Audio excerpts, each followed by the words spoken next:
we go. All right. Very, very sick. We're excited to be here.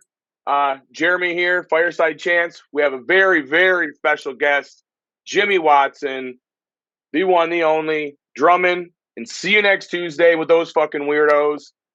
You know, you've seen him with Domestic Terror, and you may know him from Scum Guilt. We're just stoked to be hanging out with him here on a Friday night, getting wild with it, drinking some Coke Zero, and, you know, just living our best life. Hey, yo. Absolute master blaster, if you will. If I've ever wanted to rename that character into anybody else, seeing you the other night, a couple weekends ago, Jimmy, playing with See You Next Tuesday, man. Holy moly. You're just a savant. You're just comfortable. I don't think you drink or smoke, but you just kind of look like you have a robe on. You're, just having a nice spa, maybe, just relaxed and playing the shit out of these stuff. Dear Lord, man. Absolutely awesome. It was awesome to see you guys. I appreciate it. Yeah. So you were at what, Pyramid Scheme? Is that where? Yeah. Yep. Okay. Are you going to be there next weekend by chance? At the Pyramid Scheme? Yeah. I don't think so. What show is that? Fox's band Flesh and Blood Robot that he was in before See You Next Tuesday. Oh, shit. Yeah. They're from a second story window. Damn. Yeah. Damn. Oh, man. I got to check and see if I have that day off. Dude, I didn't even put two and two together when I saw that, because I remember seeing it's like 6 or 7 bands on that bill, right? I think it's pretty stacked. At least, but I remember it's like from a second story window. 5. Okay. Oh, yeah, man. Actually, yes, Dude. You might be right. I think there are more bands that are on that. I think are you playing on 6. that? No. Oh, okay. I was gonna say I didn't know if you were just. No, I'm gonna be there though. Oh, okay. Oh, shit, dude. I might have to come and hang out. You know what I'm saying? Like, one thing I've always kind of talked, and I think Jeremy and I have had these conversations too, is as far as being able to, come and meet people at shows and whatnot through interviews or having, these opportunities. It's like, I like to be able to just like hang out, like I don't like taking any of these times to be like, hey man, can we do an interview, or can I come backstage and hang out and, fuck around? It's like, I just want to like introduce myself. Hey, it's cool meeting you in person, and everybody was like pretty busy with the show and doing different things. And, so, just being there was absolutely sick. And I intended on introducing myself though, when seeing you guys there, but what a set, dude. What an absolute beast of a 45-minute set. You just absolutely ripped through and with no issue. Yeah, it's about a 40-minute set. Yeah. Now and then, we added the 2 new songs from Relapses to the set, and that was like it wasn't a last minute thing that happened. It was something that was talked about actually at the tail end of last year when we played the From a Second Story Window comeback show in Youngstown. Drew was wanting to play them then, and personally I just wasn't ready. Like I wasn't ready to put that energy into like I played the songs like way earlier in like June, and that's like when we recorded that stuff, and I just was like, I just don't have the time. Trying to everyday life is just like so busy and stuff. And so we were just kind of like, maybe we'll put this on the back burner until these shows with Meth that we did in February, because it's March now. But yeah, learning those songs was, man, those things are just straight nonstop. They're only like a minute 35, like a piece, but it's like, that we play them back to back, and there's a lot of mechanics in those 2 songs, especially all over the place really, but especially drum wise, there is so much blasting and fills and a lot of counting that I got to do. So it's quite a task to like try and learn something like that. And learning the See You Next Tuesday set just in general, like when I first joined the band, was like a taxing mountain to climb, because I've known the guys for years, like for almost 20 years it seems, and I was familiar with a lot of the songs, but like trying to sit down and like learn the process and the schematics of what Andy would play, it was a totally different beast. And I don't play things exactly like he does. I try to play them, pretty spot on, but I add my own flair, and Andy and I are totally two different drummers, like completely. So like, it's just like he's got his style, I've got mine, and I think what I do fits pretty well. So, but I appreciate you coming out and like, don't ever be afraid to like come up and say, "Hey, what's up?" Now hanging out backstage at Pyramid Scheme is like, okay, do you want to go sit in this little booth seat, or do you want to sit in this little booth seat? Yeah, that place is so massive, but it doesn't have like a backstage area, which is really funny to me. It's like, get out of the way of the mini hall. fridge. Yeah. Get out of the way of the mini fridge, guys. Stop hanging out on your fucking beer. Yeah. Like, we try and take all of our stuff out to the trailer and all of our cases and stuff like that, but somehow like my hardware case didn't get taken out. And like everyone was like moving it to like get in to like get a beer and like water, and I was like, oh, I'm sorry. God damn it. Sorry that's there. But yeah, Pyramid Scheme is awesome. But we'll be there next weekend, watching Fox do his thing and seeing the From a Second Story Window boys. I'm so glad they're back. Dude, yeah, absolutely ripping machine. So I guess with that said, let's get into it. Let's just take it way back. Where did everything for you begin musically? Let's see. Musically for me, well, my parents got divorced when I was like 8, but both of them loved music. And my mom, she like was like all country music, and she liked some, classic rock stuff. And my dad was like a true classic rock lover, but he also loved, country music too. So like growing up, I always had both kind of sides of the spectrum there of like, good old rock and roll. Like, my dad was super, super into Leonard Skinner and like stuff like that. And he even liked some like glammy rock stuff like David Bowie and stuff like that. And my mom was always like Loretta Lynn and Dolly Parton and all this stuff. And I was like, okay, I'm really digging what I'm hearing. And growing up, I was like super into, I got this cassette when I was a kid. It was an Aerosmith like single of this song called Rag Doll, and I fucking played that thing until it like died. And basically, I was just, dude, it's so good. Living in the city. Yes, I know that one. At the end, we're gonna get cut out for a copyright. You're too spot on. We're gonna get cut out. It's a copyright. No, it was under 8 We don't own these rights. It was under 8 seconds. We're good. Yeah, we should be good. I think. But like that was like, I don't know, my thing. And like the neighbor kids across the street,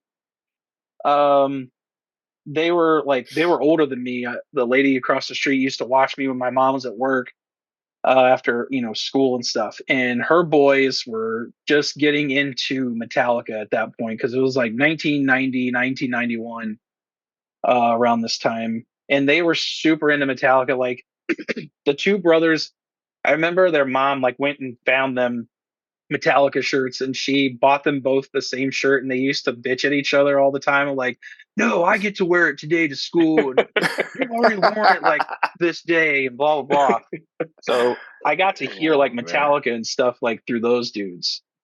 But musically, like figuring out that I like wanted to play an instrument didn't come along until I was probably 10 or so.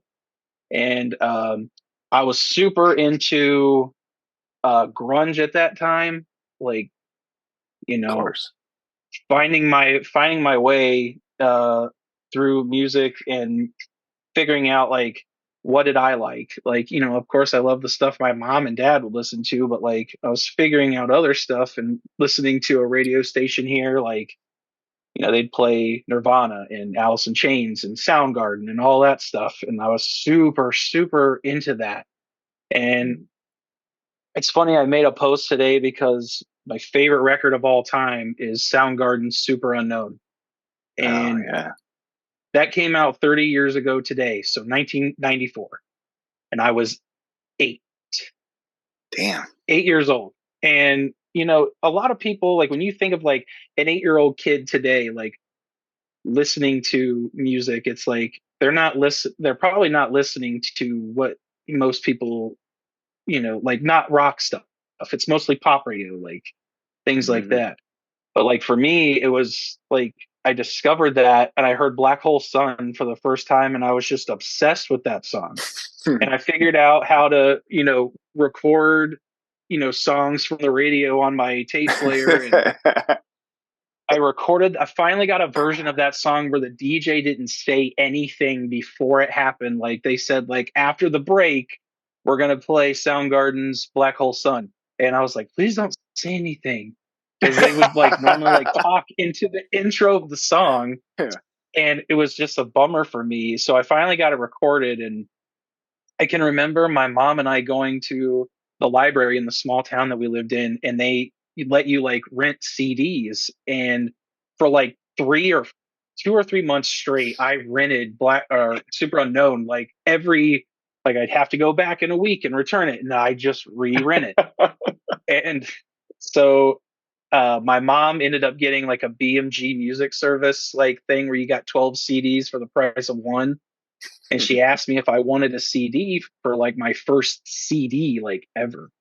And I was like, yeah. And they had a picture of Super Unknown right on the thing. And I was like, that's the one I want.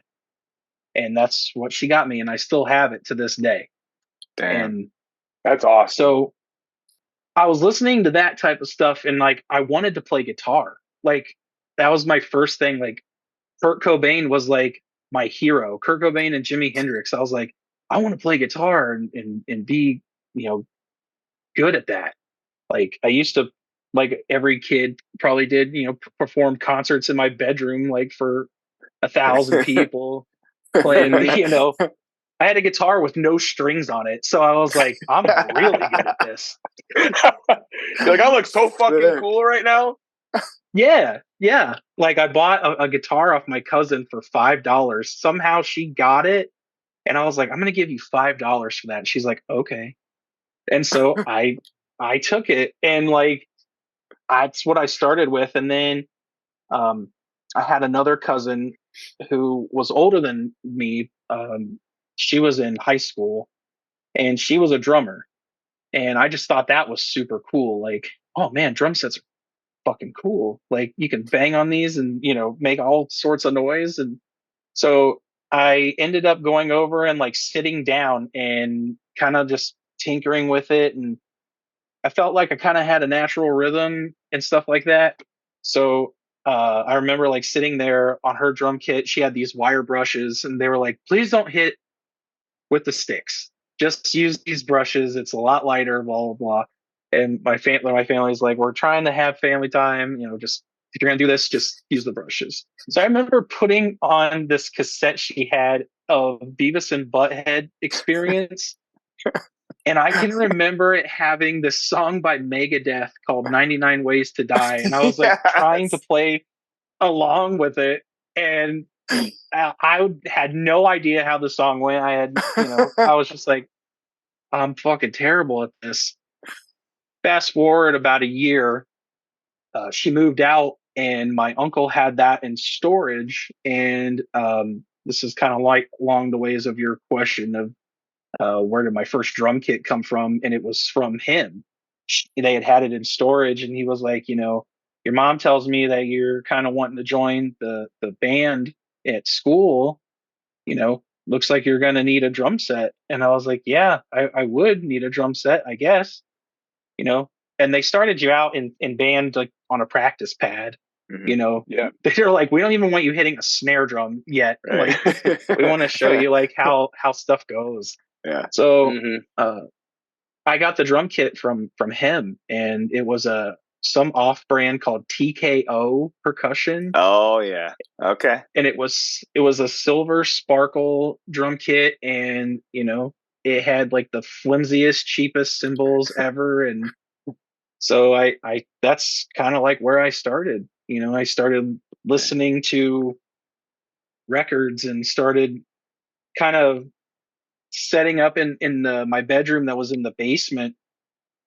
I would sit with this couch that we had down there and kind of like use it as a pretend drum kit, and I would play along to like the Who and Led Zeppelin and Kiss, and then I started figuring out who Rush was, and then I was like, oh shit, man. like this is where it's at. So like I tried to mimic that onto playing that drum kit, and so that's kind of how I started playing drums.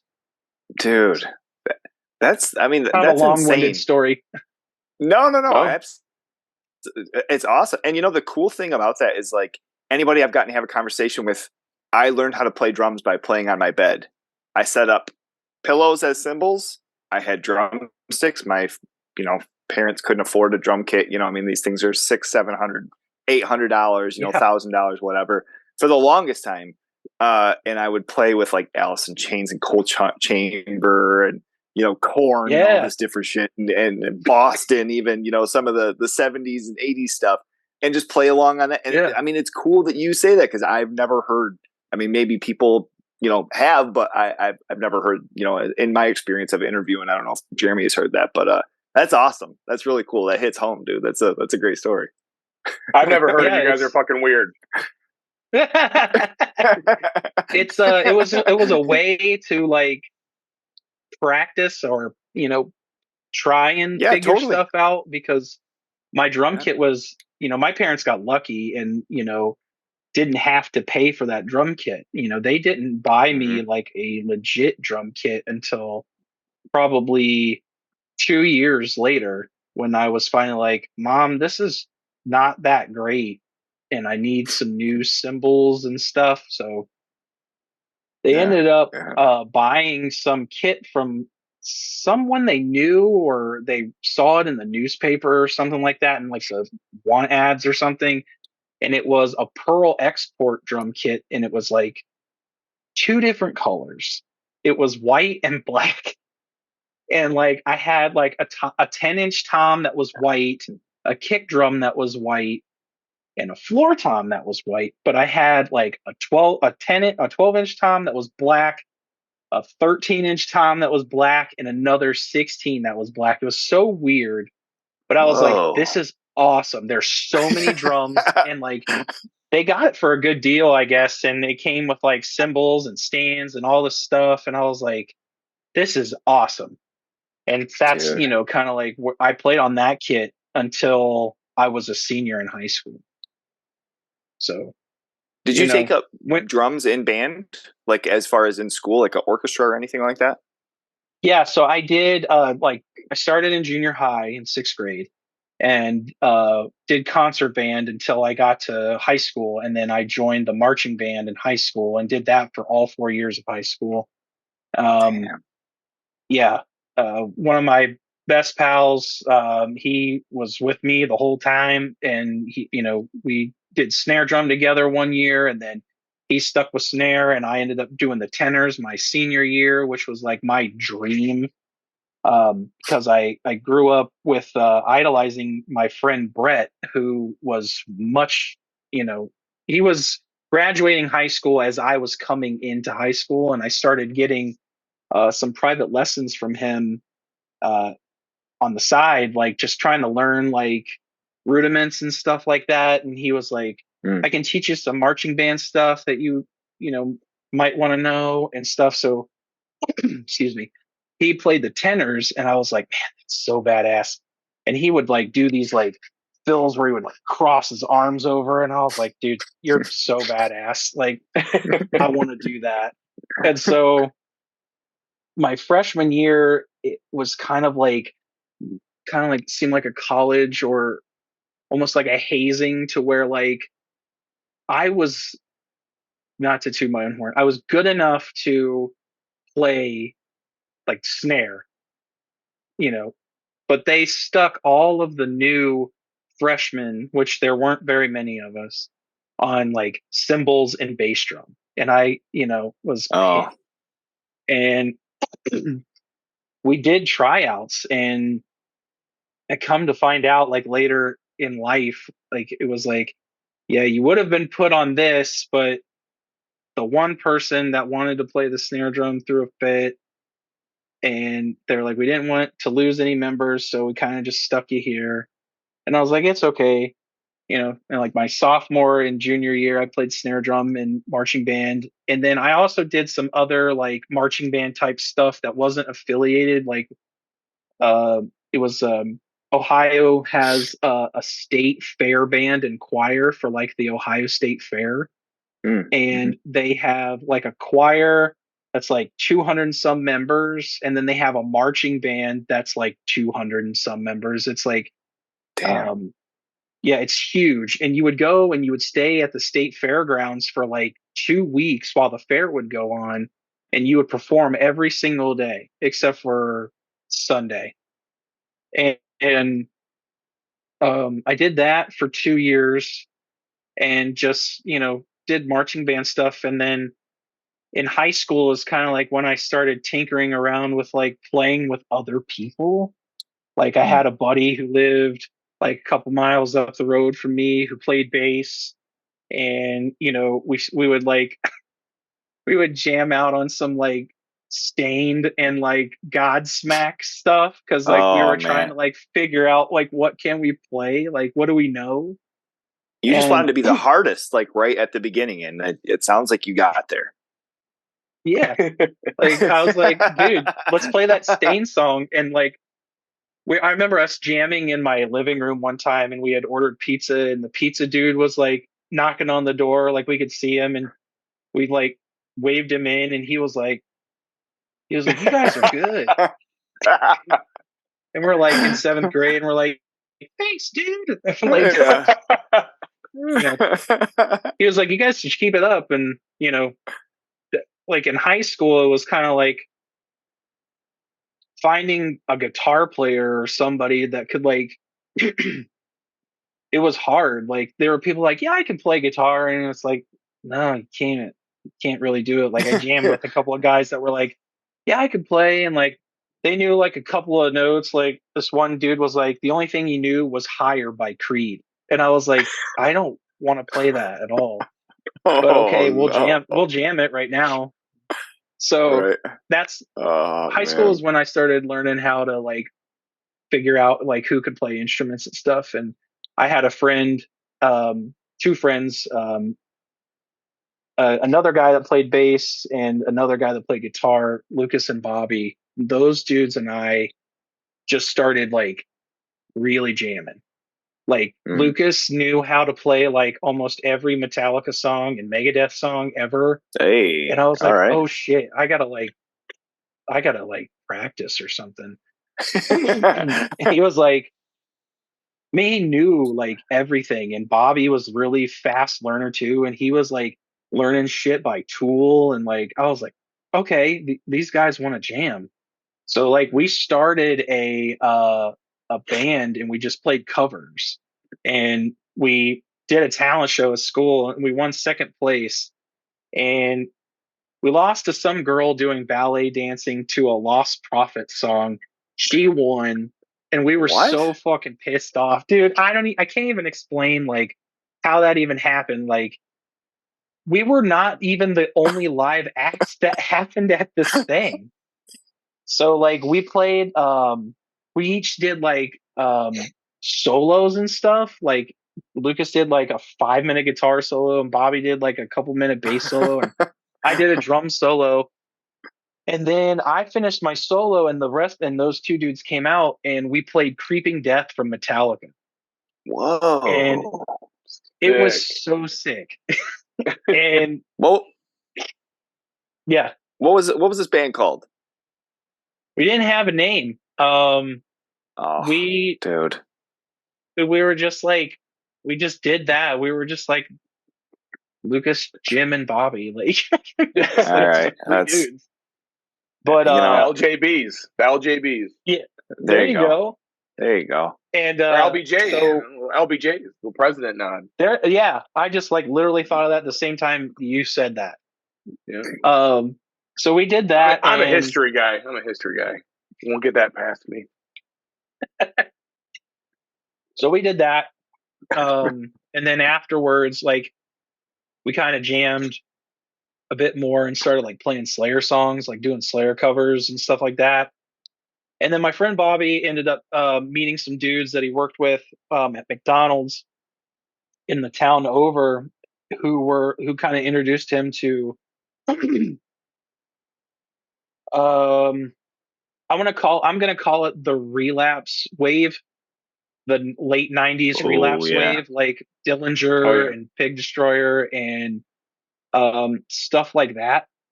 Mm-hmm. He left our band to join this other band, and those guys were playing stuff like Mastodon type stuff, like Remission era like type of stuff, and like kind of like Dillinger-y like type signatures and stuff like that. And I was kind of pissed at him at first because I was like, I wasn't into that at the time. I was like super into like Slayer and like all this death metal stuff. Like I was like trying to branch out and kind of like, all right, well, if he's doing that, I need to do that myself. And I kind of went more death metal route at first. So I started listening to bands like Dying Fetus, and I've loved Cannibal Corpse since I was probably like 12 years old. Yes. So I've always had Cannibal Corpse like as a death metal thing. I was like, yeah, I love that band. So like I kind of like figured out like bands like Suffocation and Dying Fetus and stuff like that later on, like towards my later years of high school. And this kid came, and came to our school. He moved there, and he was in the band with my friend Bobby, and he was the drummer. And I was kind of always jealous of him. I was like, you stole my friend, and like you're a tool, and I hate you. You're not even that fucking good. I just like was like not stoked at him coming to our school, but he had a Mastodon t-shirt on one day, and I was like, that shirt looks really sick. Like I got to figure out who this is. And so I went to FYE, if you guys remember FYE. Oh, totally. In the mall, and I can remember finding Remission on CD, and like he had the album cover shirt, and I was like, okay. I bought that, and I was like, this is sick. Like I really like this. And it kind of like spiraled from there.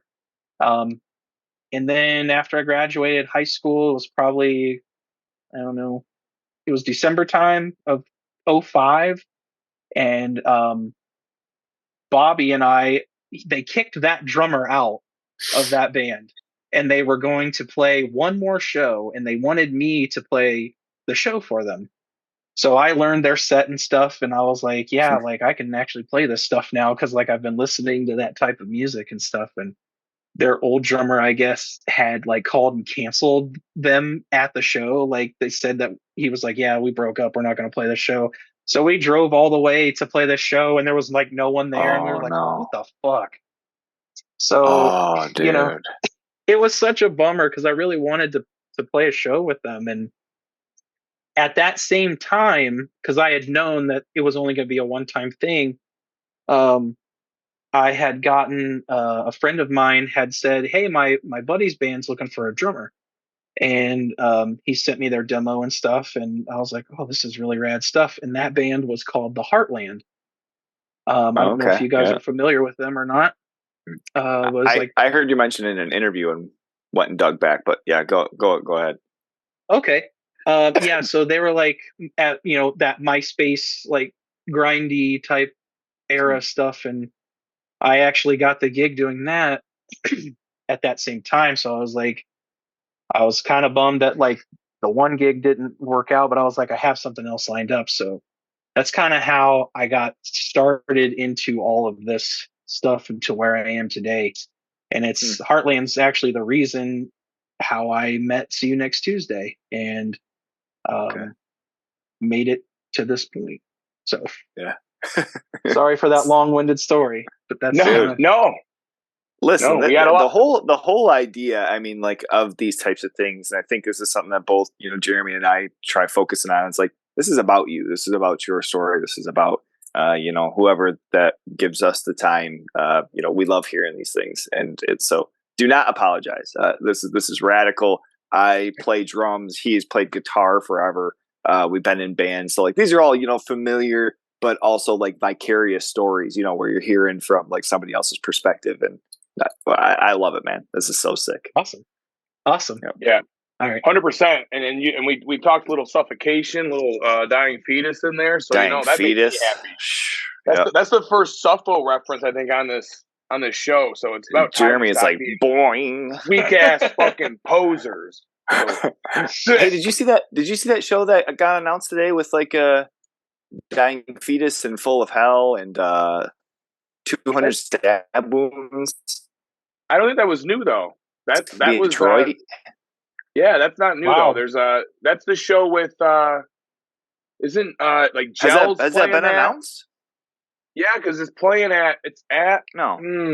in Detroit, and the two tours are actually coming together on the same So the Full of Hell, 200 stab wounds, Dying Fetus tour is mixing together with it's super sick tour. It's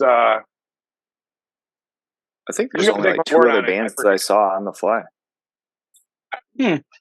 That'll be an awesome show. Our producer will research it, and we'll get there. So we'll get back to that. I'll find it. Our producer will tap into the speed here and let us know. So with that said, so you mentioned discovering some new music in there, right? And getting into. I love that Erik is frozen on like asshole mode over here. That's so sick. Oh, there he goes. He's back. He was like, what happened? Just that whole time. Anyway, that really happened. Anyway, it did. It was awesome. It was actually beautiful. Anyway, you're talking about digging deeper into music. You obviously started with, you said like country, classic rock. You referenced getting into some of the stuff on the radio and on the tape deck. But then you obviously are getting into more extreme music. So, how was it the FYE? Like how are you getting into this stuff that's obviously not on the radio? It's more extreme. It's more out there. Where does that come into play, and how is that happening? And if you do have any spots that were like, that was my spot, like I'd love to hear more about that. Hey, Jeremy, should we check on the time really quick though before? We're good. I got that. We don't got to worry about the time. We're good. Sorry, Jimmy. I just not that, and I'm normally not like bugging about the shit, but I didn't want to cut you off like right in the middle of it. So I see it. I don't see anything. Sorry. So yeah, growing up, I grew up in a small farm town, and there wasn't a whole lot of. Oh, it's been upgraded. That's what I just did, baby. Unlimited. Is that what the producer's doing? Oh, our producer. My God. I'm not cutting this guy out. The moment he mentioned Suffocation, Cannibal Corpse, and Dying Fetus, I was like, right. We can't do this. What are we doing? Wing. I said, let's just keep talking. We're not having time limits and Butthead. For cowards and posers. The Mike Smith and Kevin Talley. He referenced this shit, and I already had it. I had to 99 Ways to Die. When you referenced that. When you referenced this, I remembered having this CD, and I was like, okay, I got to hop on Spotify right now and save this. Who else was on that? So we got I Hate Myself and Want to Die from Nirvana. Yep. We have Looking Down the Barrel of a Gun by Anthrax. I think that's Bush-era Anthrax, actually. It's actually a pretty good song. 99 Ways to Die. We have Run DMC, Bounce. Aerosmith, Deuces Are Wild. I Am Hell by White Zombie. Yes. Poetry and Prose by Primus. What? Monster Mac by Sir Mix-a-Lot. Maybe the hidden gem. This is the gem on the album. Search and Destroy by Red Hot Chili Peppers. It's a Stooges cover, right? Iggy Pop. Whoa. Mental Masturbation by Jackal. And then closing out with I Got You, Babe, and Come to Butthead with Cher and Butthead. The fucking 90s, everyone. Can we talk about really quick, just like random compilations like this, and how the fuck did Aerosmith get involved in this? Who brought them into this? Yeah. I mean, don't get me wrong. I'm okay. Yeah, I'm all right with Aerosmith, but holy moly, you guys! What'd you say? White Zombie? We're talking Nirvana, Aerosmith. Yeah, you goofy bastards! I forgot about Aerosmith being on that. That's awesome, dude. That's so sick. That's so sick. Come to Butthead. Oh, man, I was like, "What is that? What is the CD you have? It looks sweet," because I like knew who Beavis and Butthead was, and she put it on. Kind of like was like skipping through, and that's how I landed on that Megadeth track when I was sitting there, just kind of like farting around on the drums, and I was like, "This is awesome." And I knew, like, I read this back of the CD, and I was like, "Okay, I know who Megadeth is." Like, obviously. Fuck yeah, dude. But, no, I'm a sucker for a good comp. Like, I'll tell you what, like, my oldness will show, because I think a lot of people now might be like, "What the hell's a compilation?" But like, to me, like, when you reference that Relapse era, like those contamination, the Relapse contamination comps, that was like that was my Wikipedia then. I remember buying those at Circuit City, and then I'd be like, and just inventory all the bands, and okay, now I got to find these bands, and like those comps were the best for that shit. But anyway, enough about me. Let's dig in. Like I said, how are you getting into? Like you said, you were in a rural farm town, smaller spot. Yeah. How are you getting into some of this more obscure shit? Honestly, it was that asshole kid that moved to our school. He and my friend Bobby, that was the era of time where it was like, "Hey, can you burn me this CD?" Like, oh yeah. And so he had like made a bunch of stuff for me. That I didn't have. I also had a friend of mine. She was a grade younger than me, and her brother was a substitute teacher at our school, and a huge metalhead. And I'm sure you guys are familiar with the band Skeleton Witch. Yeah, totally. Cool. When I was a senior in high school, he was the substitute teacher for our class and was like, "Hey, my sister says you play drums and you're pretty good. My buddy's band is looking for a drummer. Would you maybe be interested in trying out?" I was like, "Yeah, it depends on what it is." And he was like, here's the only thing that they have out right now," and it was Skeleton Witch. It was At One with the Shadows was their self-released, their first self-released CD.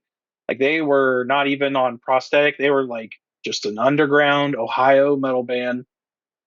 The two brothers, the one brother had like already moved out, but the other brother lived with his mom up the street from my house. And they went to my high school and stuff, like way back in the day. I had no idea.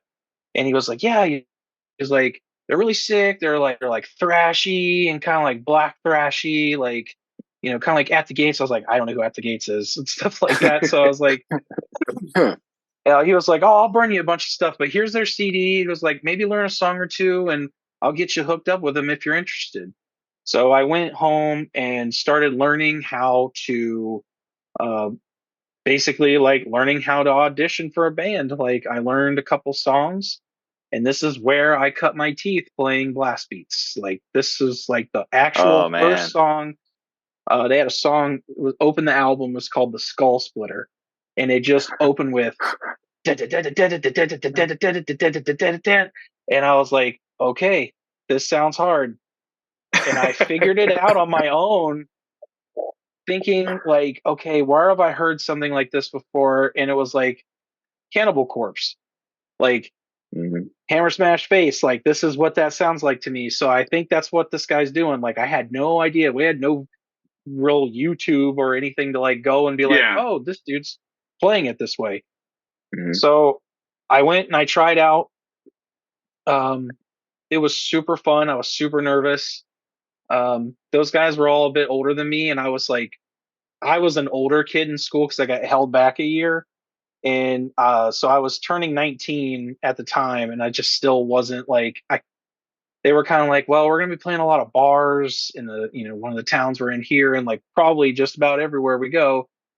And they were all over 21. So they were kind of like, this might not be the best thing. And then it ended up their drummer was leaving the band at the time to go to art school and go to college. And he was like, you know what? I think I kind of want to see what the band's going to do. So he decided to stay. And so he was their Oh, drummer damn. for like the first two records for Permafrost and Breathing the Fire. And then he was leaving again after that. And I had the opportunity to possibly rejoin. Their guitar player was like, hey, come over and hang out one day. And so I went over and he was like, here's the stuff we've been working on. He's like, does this sound sick to you? And I was like, yeah, this is awesome. And he was like, would you be interested in joining and doing this shit with us? And I was like, man, I got this band going right now. I was in the Heartland at the time, and I was like, don't really want to like stretch myself thin, and I really don't want to like make these guys feel like I'm, taking like away from their time, like trying to write stuff with them. And I was like, it's just not the right time. And he was like, no, I understand that. So, fast forward, they got another drummer and they made a bunch more albums, and those are still good buddies of mine to this day. Damn, But yeah, sick. so kind of going back to like, how did I get this stuff? That girl's older brother burnt me a bunch of stuff. He was all over the place with what he liked too, like kind of like me. Like I remember him burning me like a bunch of like death metal stuff, and then like he also burnt me like some kind of like, I call it like kind of like Viking like thrash, like 3 inches of blood, that type of stuff. Okay. And then like he burnt me some old AFI stuff. I was like, I don't even know who AFI is. Like Black Sails in the Sunset, like Art of Drowning EP. Like he burnt those for me. But Great to albums. go to a store, yeah, to go to a store and buy stuff, it was the mall in the next door town that was still small. FYE was really it. FYE and Best Buy, and kind of like hearing word of mouth from friends, like, hey, have you ever heard of this band? Like a bunch of cool stuff happened the day the day I tried out for the Heartland, because it was also the day I can remember it very vividly, because we went to Best Buy with my friend before we went to my audition, and he picked up You Fail Me by Converge.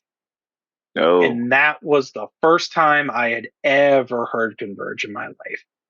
And it was a game changer. Like a lot of people like probably like older than me, a little bit older than me, or that was like super into the underground type stuff. Jane Doe for them would have been like the big deal, because Jane Doe's a big deal.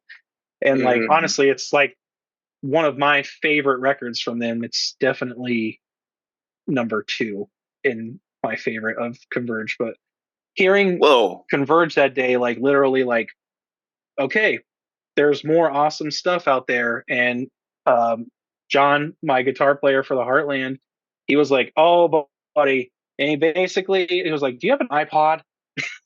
And I was like, yeah, it's a small iPod. He was like, bring it over and make sure it's empty. And he like plugged my iPod in and just put like a ton of stuff on my iPod. And I have him to thank too for a lot of that stuff too. And I found out like about all like the grindy type bands that were coming out at the time, and playing in the Heartland. We got to play with a lot of cool bands.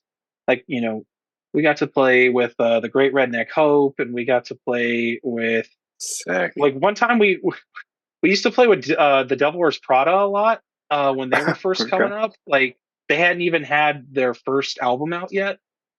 They had like a burnt CD, like EP demo type thing out, and they used to be like, can we like do this show with you guys?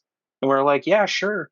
And they got like huge. They signed to Rise, and they took us out on their first like big tour. Like we opened for them, which was kind of funny to do, because they were like a lot smaller band than we were, kind of like at the time. I hate saying that, but it was like, um, but they were like, they were that different. They were kind of like that scene core like type stuff, I guess, if that's a word, like, the swoopy haircuts and all that stuff like that. And they were cool dudes. And like we went on our tour with them. That was actually my last tour with the Heartland. And somehow like our shows got combined and we ended up opening up for they actually jumped on our show, but Bleeding Through, we opened up for Bleeding Through. It was, sick. we're like, how the hell did this happen? So that was actually really cool. But yeah, that's how I started figuring out all this music stuff. Like, hearing like, in the van and stuff, like, oh, have you ever heard this band? No. Oh, yeah, let's check them out. And then like I would just keep like adding stuff to my iPod, and I eventually had to buy a bigger iPod, which I hope for some of you out there that might be watching this is an iPod. It's not an iPhone, but this is an iPod. Does he still work? Yep. Oh, dude, that rips. It definitely still works. iPods were game changers. Game changers. Those what was it? A Zoom? I was just gonna ask. Zune. At one point, did you ever have a Zune? They were like the. I never had one. I had friends I was never an asshole, so I didn't have one. I remember even. I knew one person that had one. Just one person that had one. That's all I knew. It was like a giant it looked like one of those new cyber trucks. It looks like one of the new cyber truck things. It's like it was like a stealth bomber mixed with like a VHS tape. And it was Tesla saw that thing and they're like, they were our new vehicle. And there's like they were onto something. Like I just remember like the storage kind of sucked on them and like just like they were whack as hell. And you couldn't download like because iTunes was like a big deal then. It's still a thing now, but like with the streaming services and stuff, I don't know how like I personally don't purchase music from iTunes anymore. Like I'll purchase like digitally from like Bandcamp or something like that. Like I can't even remember, like it's probably been 10 years since I like actually bought something from iTunes.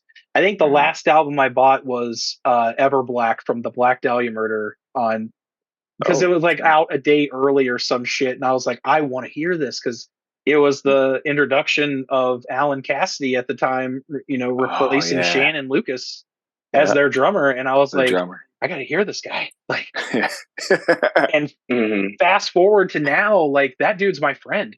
Like, what the fuck is life? Yeah, it's so bizarre.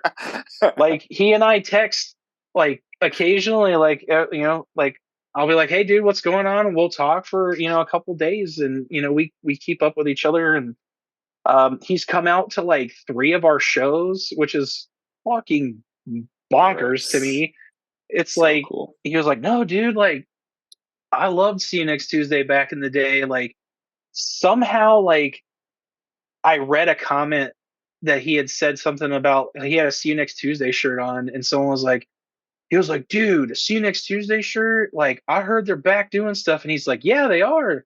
And I liked his message and like said like, dude, come out to a show, and we started chatting like that, and he came out to this garage show that we played in 2022 in Detroit. And he and his lady came out, and they just had a fucking blast in this freezing cold garage. So I was like, this rules. It's just weird, like how life kind of goes, and like fast forward, and like that dude's I consider that guy a good friend. So it's kind of weird. But sorry, another tangent I went off on. But that's we're unlimited. We have all the tangents we want now. My.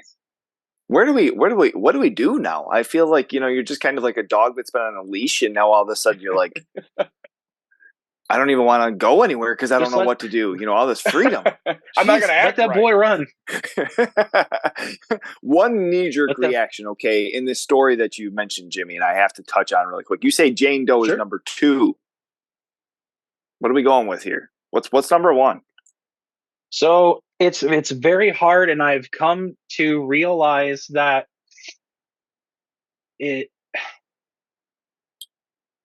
Jane Doe has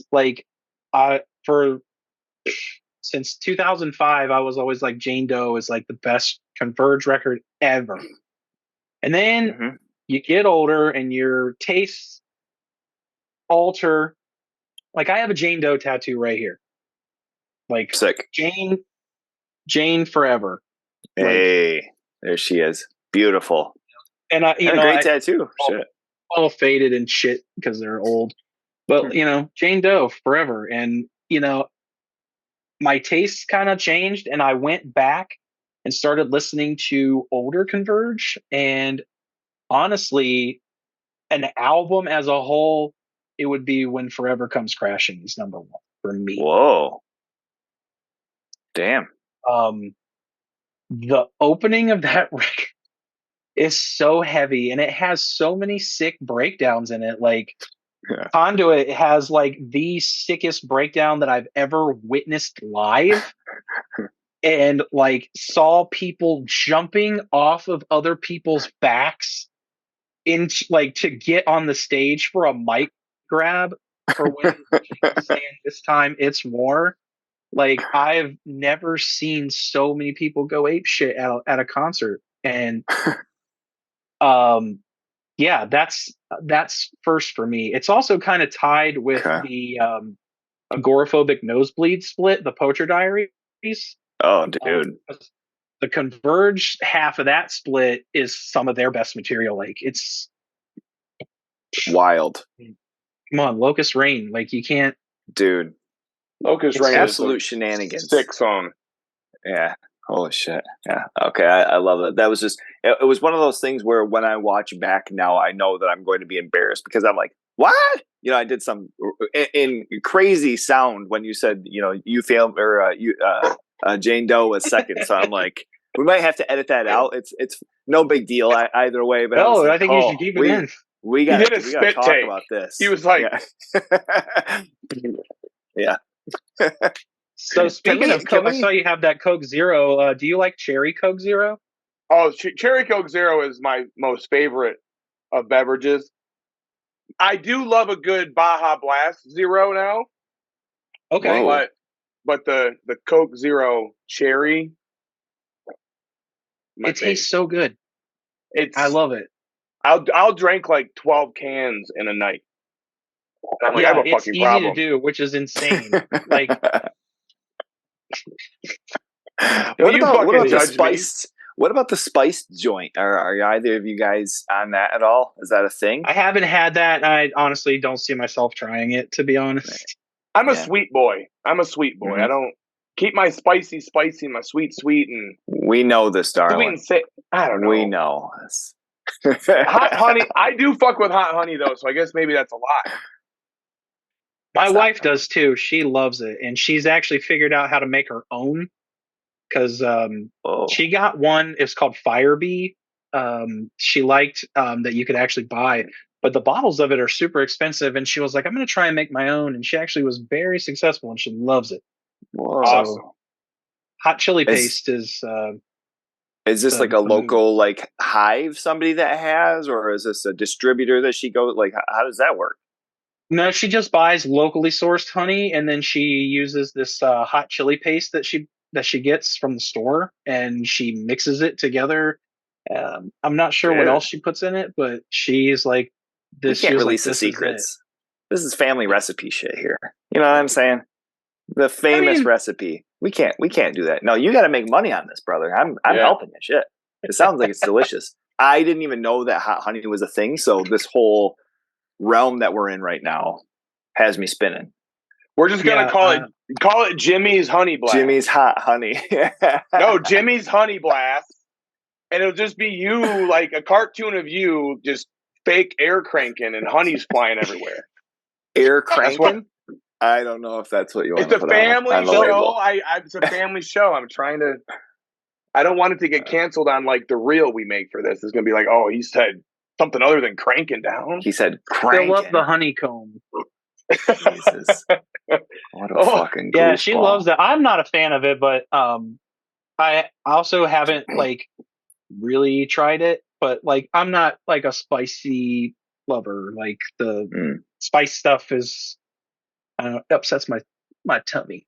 Belliach. Son of a bitch. All right. Yeah, so, I mean, we're talking about things that we love. And what I've grown to know about our new friend, Jimmy Blastbeats here, is that you're a man that loves records. You love a good collection. And goddamn, do you have a collection. If we can kind of touch on some of these here, maybe even if we can do 5 that are just essentials that are in your collection, maybe something that is special to you.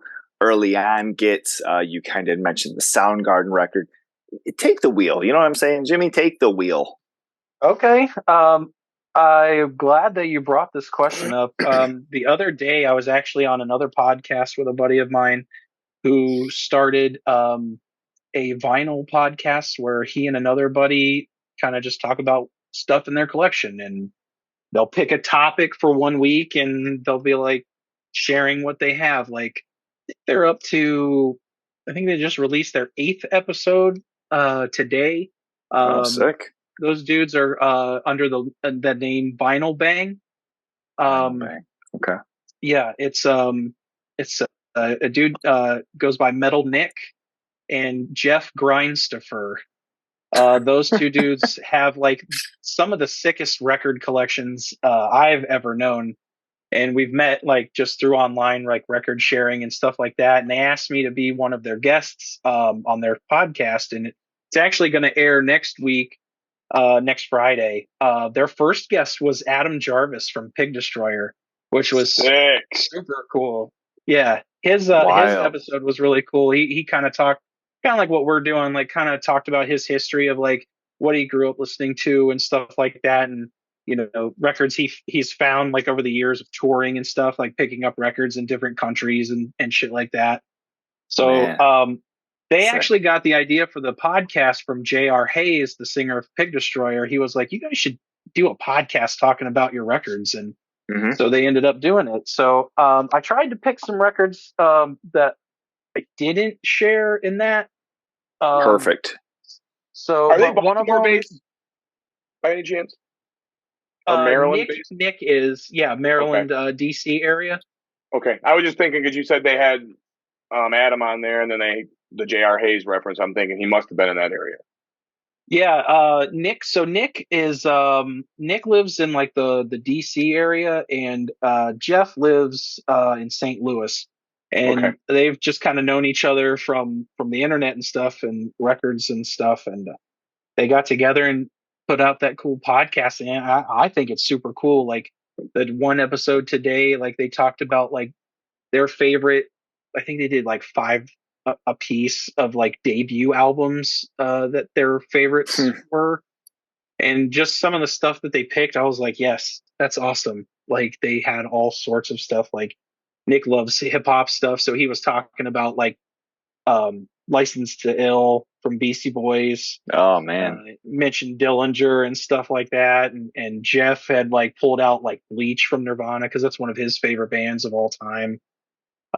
Different shit like that, but like I put together, they asked me what I wanted to talk about, and I wanted to get them involved with the episode because the other episode they did with Adam, it was just him kind of talking about records, and I was like, I want to see more of your guys' records too, so I want you guys to be involved in this, and we just kind of like made a discussion of like most valuable or like most insane variant or you know, your top 3 most collected artists that you have the most records of and all that shit. But it was fun. But when you asked me to kind of like pull out some stuff, I was like, I got to find a couple of things that I didn't talk about. 2 of them I did talk about, but that's just because I love these records so damn much that I have to share them any chance I get. But I'll start with this. growing up being into country and stuff from my parents and stuff, later on in life, when I was a kid, I was obsessed with Hank Williams Jr. I just thought he was the coolest dude ever, and I wanted to be him. Like, I had a cowboy hat, I had a little toy guitar and a microphone stand, and my mom would put on her record of his called Born to Boogie, and I would fucking sing every word. And but growing up later in life, I discovered his dad, and just the amount of music that Hank Williams put out in the short span of time that he was alive. I mean, he died in 1953, and he was doing stuff from his late teens or even before that, but like started like really gaining momentum in the late 40s and into the 50s. And he did this record. um I don't know if you guys can see this very well. Hopefully you can. Oh yeah. It's called Beyond the Sunset. This is a batch of songs. He was known by another name called Luke the Drifter. And this is like a bunch of Luke the Drifter songs where basically it's music, but he's singing, but he's more talking. He's telling a story in each song. And this record is just full of sadness. Like, that guy was like a true lonesome person, like, in his life. And you know, I I'm just in awe of like how much music that he actually pumped out before he died, and just the sheer fact of like, he had all, the big hits like Hey Good Looking and, Mansion on the Hill and all these other things. And then he had this side that was like really good. But there's a song on here that is my favorite Hank Williams song ever. And it's called Everything's Okay. And it's a real upbeat song with steel guitar and organ. And basically, the lyrics to this song is this dude saying how much shit is going wrong in his life. But at the end of every phrase, he ends it with, "But we're still living, so everything's okay." And it's like the most upbeat, like depressing song that you'll ever hear in your whole life. It's pretty cool. But Hank Williams, for sure, as my country. I'm a big fan of classic outlaw country, like Waylon Jennings, Willie Nelson, David Allan Coe, that type of stuff. Waylon Jennings, I always refer to as my grandpa because he had a way about him that really reminded me of my grandpa, and my grandpa was badass. Like, if anybody ever said my grandpa wasn't a badass, they didn't fucking know him. So, he Waylon Jennings is also another one that I almost picked, but I had to go with Hank because honestly, without Hank Williams, who knows what country would have been and what it would have turned into. I know that now it turned into a giant pile of shit. And so, I don't listen to. I heard this phrase the other day that I had never heard before. And it was when Toby Keith died, like couple weeks ago. And someone said something about post 9/11 country.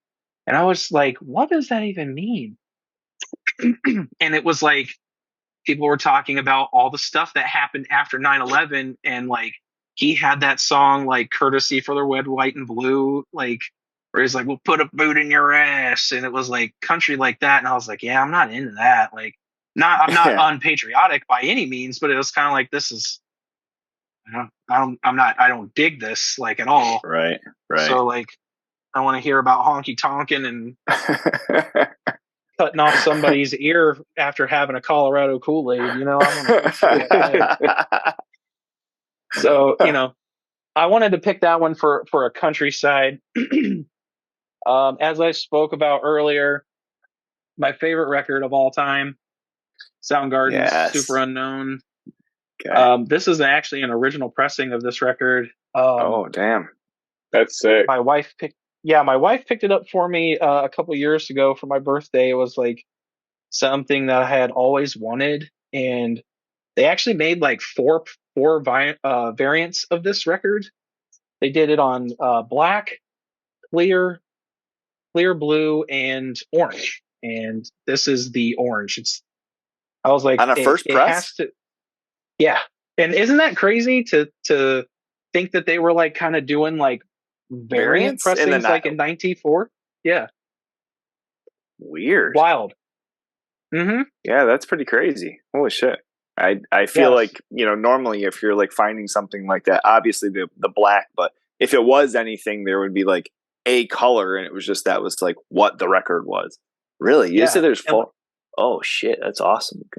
yeah, that like I didn't like at first I was kind of like I did my research like years ago. I was like, is this really a first pressing? Like, did they really do that? And surprisingly, I found out that they were doing like color vinyl in the '70s. Like there was somebody I knew What? who had a Kiss. Yeah, they had a Kiss record that was on some color, like a hot pink or like and someone else I knew had talked about like a pressing of Dark Side of the Moon, like from back then. It was like on a like pink, like I was gonna say, I had no idea. I remember a friend. Now that you say that, I guess I must have known that because I had a friend who his dad had like a copy of like Thriller, and it like had like a glove in it and everything. It was like the glove, like there was like they had like this like cheap ass like glove that they had like sold with the record, Uh-huh. and so like inside the like cellophane or whatever, Jacket. there's like this glove. Yeah, there's like a glove, and then like, but yeah, I remember that record being like a different color and being like, that's weird. Oh, that's rad. Like I had no idea, and like I told her about it, and like you can see how much she paid for it. It's in between where it says rare Wow, wow, wow. 150. Man, I was like, I Holy have wanted. moly. I've always wanted a copy of it, and at the time, I only had like a repress copy of it, which I think came out for their 25th anniversary. And she was like, what do you want for your birthday? And I was like, I really like this. I was like, I know it's expensive, but this is something I've always wanted to have. And she made it happen. And I was like, Dang. I'm super grateful to have it because it is the best, in my opinion, the best record ever. Man, shout out Mrs. Blastbeats. You know what I'm saying? Yeah. Man, Yes. high five. Yeah. She rocks. From us to you guys. Shit.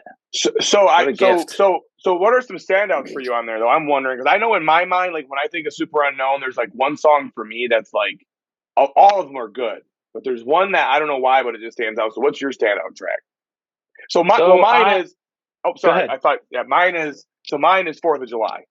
Like 4th of July for me, I just like love that song. One of my favorite songs of all time. So that song literally has the heaviest riff I've ever heard in my entire life. It opens the song and it goes on forever. Yes. That both of you guys sing it really quick, just simultaneously. Give the people a little sound, you know what I'm saying? Get some drums on it. He's got it. It's so heavy. And that one was, I mean, obviously Black Hole Sun was the first thing I'd ever heard. And then renting it from the library, I listened to every single song a bazillion times. But this one actually has a bonus track that actually was not on the CD. It's called She Likes Surprises. And it reminds me, it's kind of a weird song. In my personal opinion, I don't think it fits on this record at all. Okay. It's a great song, but the way that the album originally ended with Like Suicide, that was like the perfect ending to the record. And then, having this extra song on there, I was like, oh, okay, well, this is like taking me somewhere else that like I'm no longer on the journey of where I was. So, yeah. But it's, that song sounds like if Soundgarden wrote a Beatles song. Like that's the Weird. only way I can explain it. It's a super cool song, but I personally would have never put it on this record, but Probably why it was cut from the floor. probably, but like they're like, oh, we're doing a vinyl, so maybe we'll Yeah. give people an extra track, because Hey, Yeah. back still then, cool. like who's buying records in '94 still? Like people were all into CDs and stuff, and Yeah. Wild.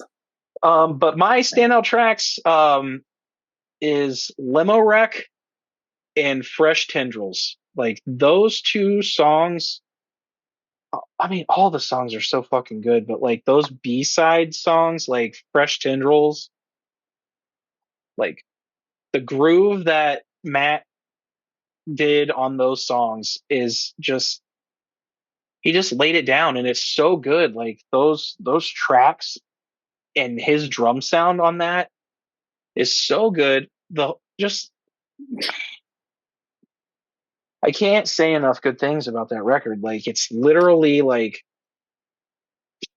it makes me want to cry. It's so damn good. Like, and you know, unfortunately, Chris is no longer with us, and that is a huge, huge void in the music community. I think because he was a great solo artist and did amazing stuff with Audio Slave. Like, I didn't love all of Audio Slave, but I loved all of those components together. Like Rage Against the Machine with Chris Cornell. Like, let's go.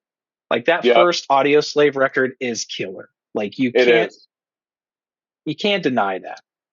But when they announced the band and that first like track, I'm sorry to cut you off. I was just gonna mention with Audio Slave when they like announced that first. What was the first song? Cochise. Yeah, dude. And the like initial build, the beginning of it, the chorus, dude, and then the riff like into that song. Oh man, insane! Yeah, dude, like it's such a good song. It's a little such helicopter a good sound. Yeah. Yeah. Oh yeah. That like, dude. Yeah, there was like that like flutter thing going crazy. Yeah, dude. Absolutely nuts. We were fortunate enough to see Soundgarden like years ago. Like he's been gone for a few years now, but we saw them back in I think like 2015 or so. And then we had a chance to see Chris do a solo show, acoustic solo show at this theater place in Wilkes-Barre, Pennsylvania. And he played a ton of his like solo stuff, but he also like busted out some like Soundgarden shit, and he also did a cover of River of Deceit, which is a song by Mad Season, which is a super group basically of sorts, with the dude with Lane Staley of Alice in Chains was the singer, and I think Mike yeah, from that's right. Pearl Jam was on guitar. But he covered that song, and I cried. I instantly started crying because that song is a very emotional song for me anyway. Getting the lighter side with Jimmy Blast Beats. It's a very emotional song, and it reminds me of when my dad passed away. So like when he started playing that song, I just instantly cried.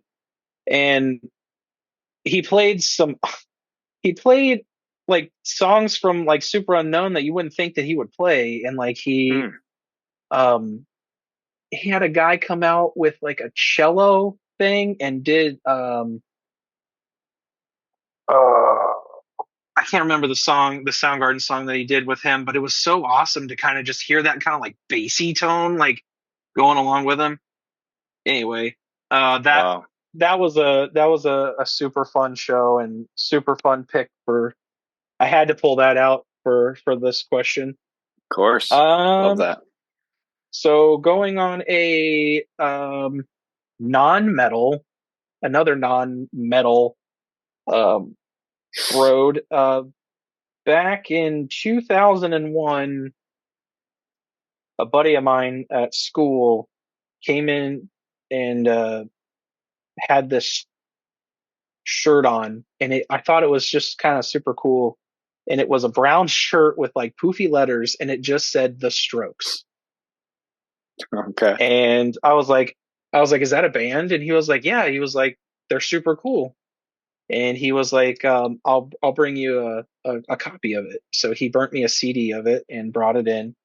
And that album was this. Sick. This is called Is This It? And it is the debut album from The Strokes. It's a good one.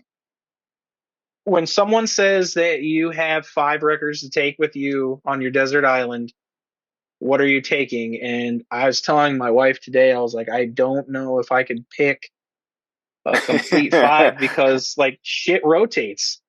Yeah. But there are 2 albums for sure that will stand by me to the ends of the earth. Super Unknown is one, and this one is the other. Okay. I think both records are, totally different from each other. But this just has a lot of great like hooky lyrics and great guitar work and simplistic as shit drumming. But it all is it works. And there's just something about the vibe and seeing like music video for last night, like seeing how those guys like dressed, and they were like this like almost like a New York scene band at the time. They like had tight jeans and they all had like kind of like big hair, kind of afro-y hair, and their and his singer name's was Julian like real, Casablancas or whatever. yeah, right?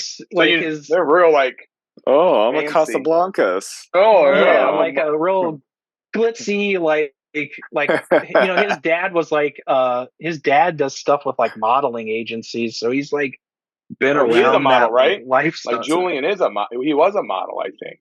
I don't know. He may be. I'm sure that he could probably make money. Cheekbones. It's his cheekbones. It could be, yeah. But yeah, so that's why I chose this record. It's so good. This is a Vinyl Me Please edition of it, and it came out last year. And it's a kind of like a full splattery clear with like yellow and blue splatter. Kind of matches the artwork of the cover like really well.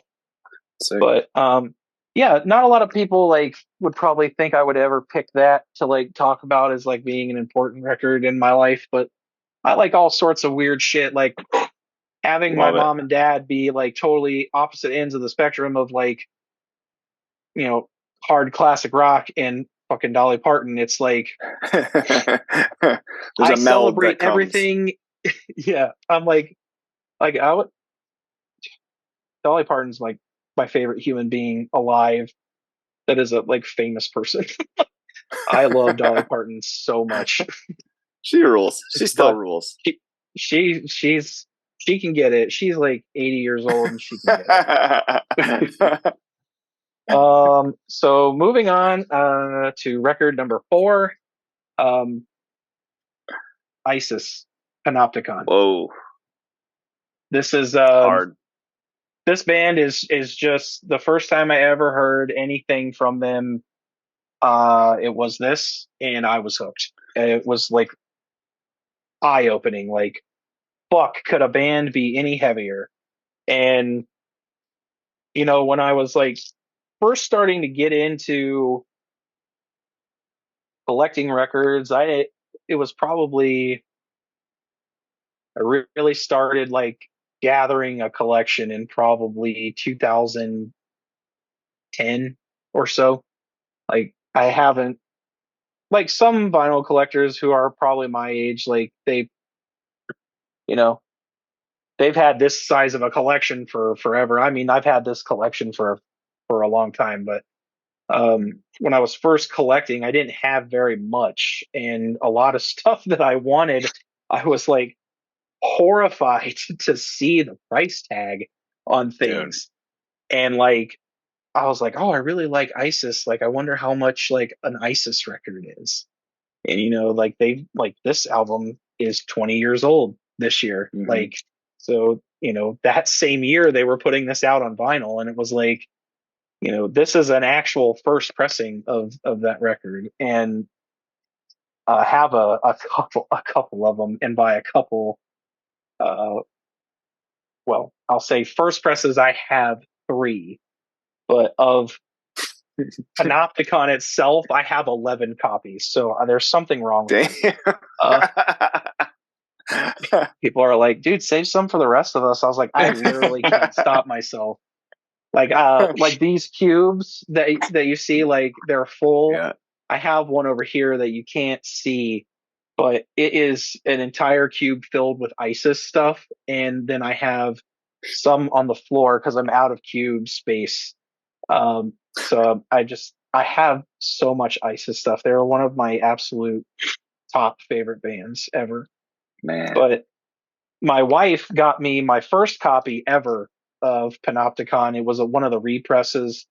I had found it on eBay, and I was talking to her about it. I was like, man, this would be so cool to have. And it was when we first started dating, and my birthday had just passed, like not long before we met, and she got it for me, and she was like, this is a uh, very late birthday present for you. And I was like, oh, like just totally floored that she even did that for me. I was like, I'm right. like, I don't even know what to say. And, she was like, well, say thank you. And I was like, thank you. And so Yeah. I was just super stoked to have it. And it was on this really cool, gray and like kind of dark blue smoky swirl, like mix vinyl. And fast forward a couple of years to 2015, I think. I was playing in a band, and we opened up for Sumac on their very first U.S. tour. Like I don't know how many dates they did, but they came to Columbus and played this shithole of a place. I guess it's not a shithole, but it's not a place that I thought that they would, choose as their like first venue. But it was like, a small kind of dingy place. And I took a couple of my records with me, and I was like, I'm going to see if Aaron Turner would sign these. Like, I'm like, I feel nervous asking this, but I was like, do you feel comfortable, signing a couple of records? And he was like, absolutely, man. He was like, what do you got? And it's like, oh, thank God. And so I had this, like a mailer, like a kind of a thick mailer that I brought like a handful of records in. And I think I brought like 3 or 4.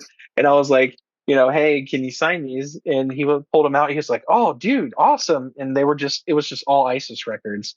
So I had him sign, like I think 3 or 4 ISIS records. And I was like, damn. I know that you're not involved with this project anymore, and with the name, things like that. I don't know how you feel. Like, he's like, it's part of my life. It's unfortunate that the name, is a fucking terrorist organization, but it's like, right. That's still a part of my life, and yeah, I'd be happy to sign these for you. So his very unique signature, he signed a couple of them for me, so I was very grateful for that. So that's up on the shelf. But ISIS Panopticon.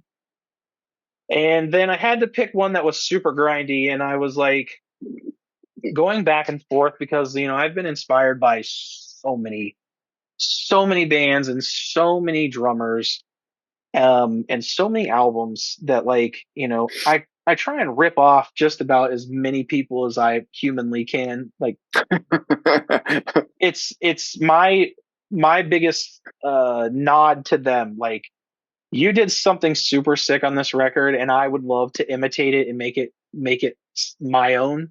Like, do something that takes what you did and kind of takes it in a different direction or something. But this band is a band that I was kind of late in the game, kind of discovered them around 2006, through just starting to figure out like relapse bands. Like, you were talking about the comps. Yeah, Contaminated. Contaminated Comps, yes. Yeah. I worked at Hot Topic many, many years ago, and they swapped out our sound system to doing like kind of like an XM satellite radio thing instead of using CDs. And we had hundreds of CDs just like laying around, and they were like, take what you want, blah blah blah. And I actually took one of those compilations and discovered this band through that, and absolutely just was floored by them. And the particular album I'm about to show is my favorite of theirs. It is Cephalic Carnage, and the album is Lucid Interval. Sick. This record is just a complete mindfuck from start to finish. It has the sickest blast beats I've ever heard. It has the sickest riffs, and like, later on in life, I'm discovering like new things. Like this has a Twin Peaks, sample in it from Fire Walk with Me, which is super cool, I thought. And it's just, this album is just relentless. And unfortunately, I have never had the opportunity to see Cephalic Carnage live, but I'm really hoping that one day I can change that. And so fun, so good live. I just saw them in Milwaukee at Milwaukee Metal Fest, and that was just a riot. The whole set was a riot. I actually was fortunate. I saw them long time ago back in Chicago at some theater with, I think like Between the Buried and Me or something like that, or Black Dahlia Murder or something like 20 years ago. But oh my God, and so good live. Like those dudes nail it. Saxophone player coming out, like it's so sick. That's I was just like, I hope that someday I can like totally just sit somewhere and just get my brain melted just by watching this band. And they've had a lot of fill-in drummers. John Merriman is the drummer that has played on every single record. And I know he doesn't do as much shows with them nowadays. They always, the last few times that I've seen them like live videos and stuff like that, they have Danny Walker. He's played in a trillion bands and totally such a sick drummer. Yes. He's always filling in for them, which is super cool. Sorry, squeaky chair. But yeah, Danny's super sick, and I would love to see them with John, but if I never got that opportunity, just seeing them with Danny would be just as a great of an experience. But yeah, that's those are my picks. That beautiful went down the road range here. Dude, I see your Def Club record in the background there, which I thought was boys super fun. Those guys were a lot of fun to tour with, and that weekend was just,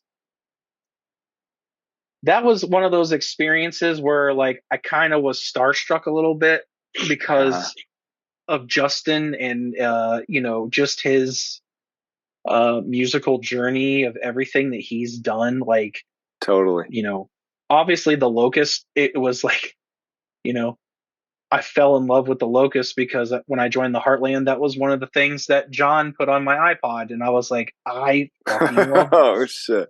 Damn. So, I got to talk to him, one-on-one, a few times. And he always came up to me after we were done and was just like, you absolutely killed it. And that was a huge compliment to me because like he was in a band with Gabe Serbian. Like that dude was an incredible drummer. And just to hear Justin Pearson say like, you absolutely destroyed that kit, like just, it was like everything. Yeah, and so awesome. I didn't want to be too big of a fanboy, but I had to bring my Plague Soundscapes record with me to have him sign it. Shit. So I had him sign it. So that was like something I had to do. But like we got to talk a bunch. during the shows, like I was wrapping sticks at Pyramid Scheme, and he was like, hey, what are you doing that for? Like, talk to me about it. And I was explaining to him, like, getting older, like my hands just don't want to hold on to stuff anymore, and I need something with a little bit of grip. And I find that stick wrap is like the way to go. And I was explaining to him, like, as I was wrapping it, and once I was done, I was like, here, check it out. And like, he was like, oh yeah, he was like, you wouldn't be able to lose this thing if you tried. And I was like, no, like that's the whole point, man. Like, I've had sticks fly out of my hands like during shows, and it's embarrassing.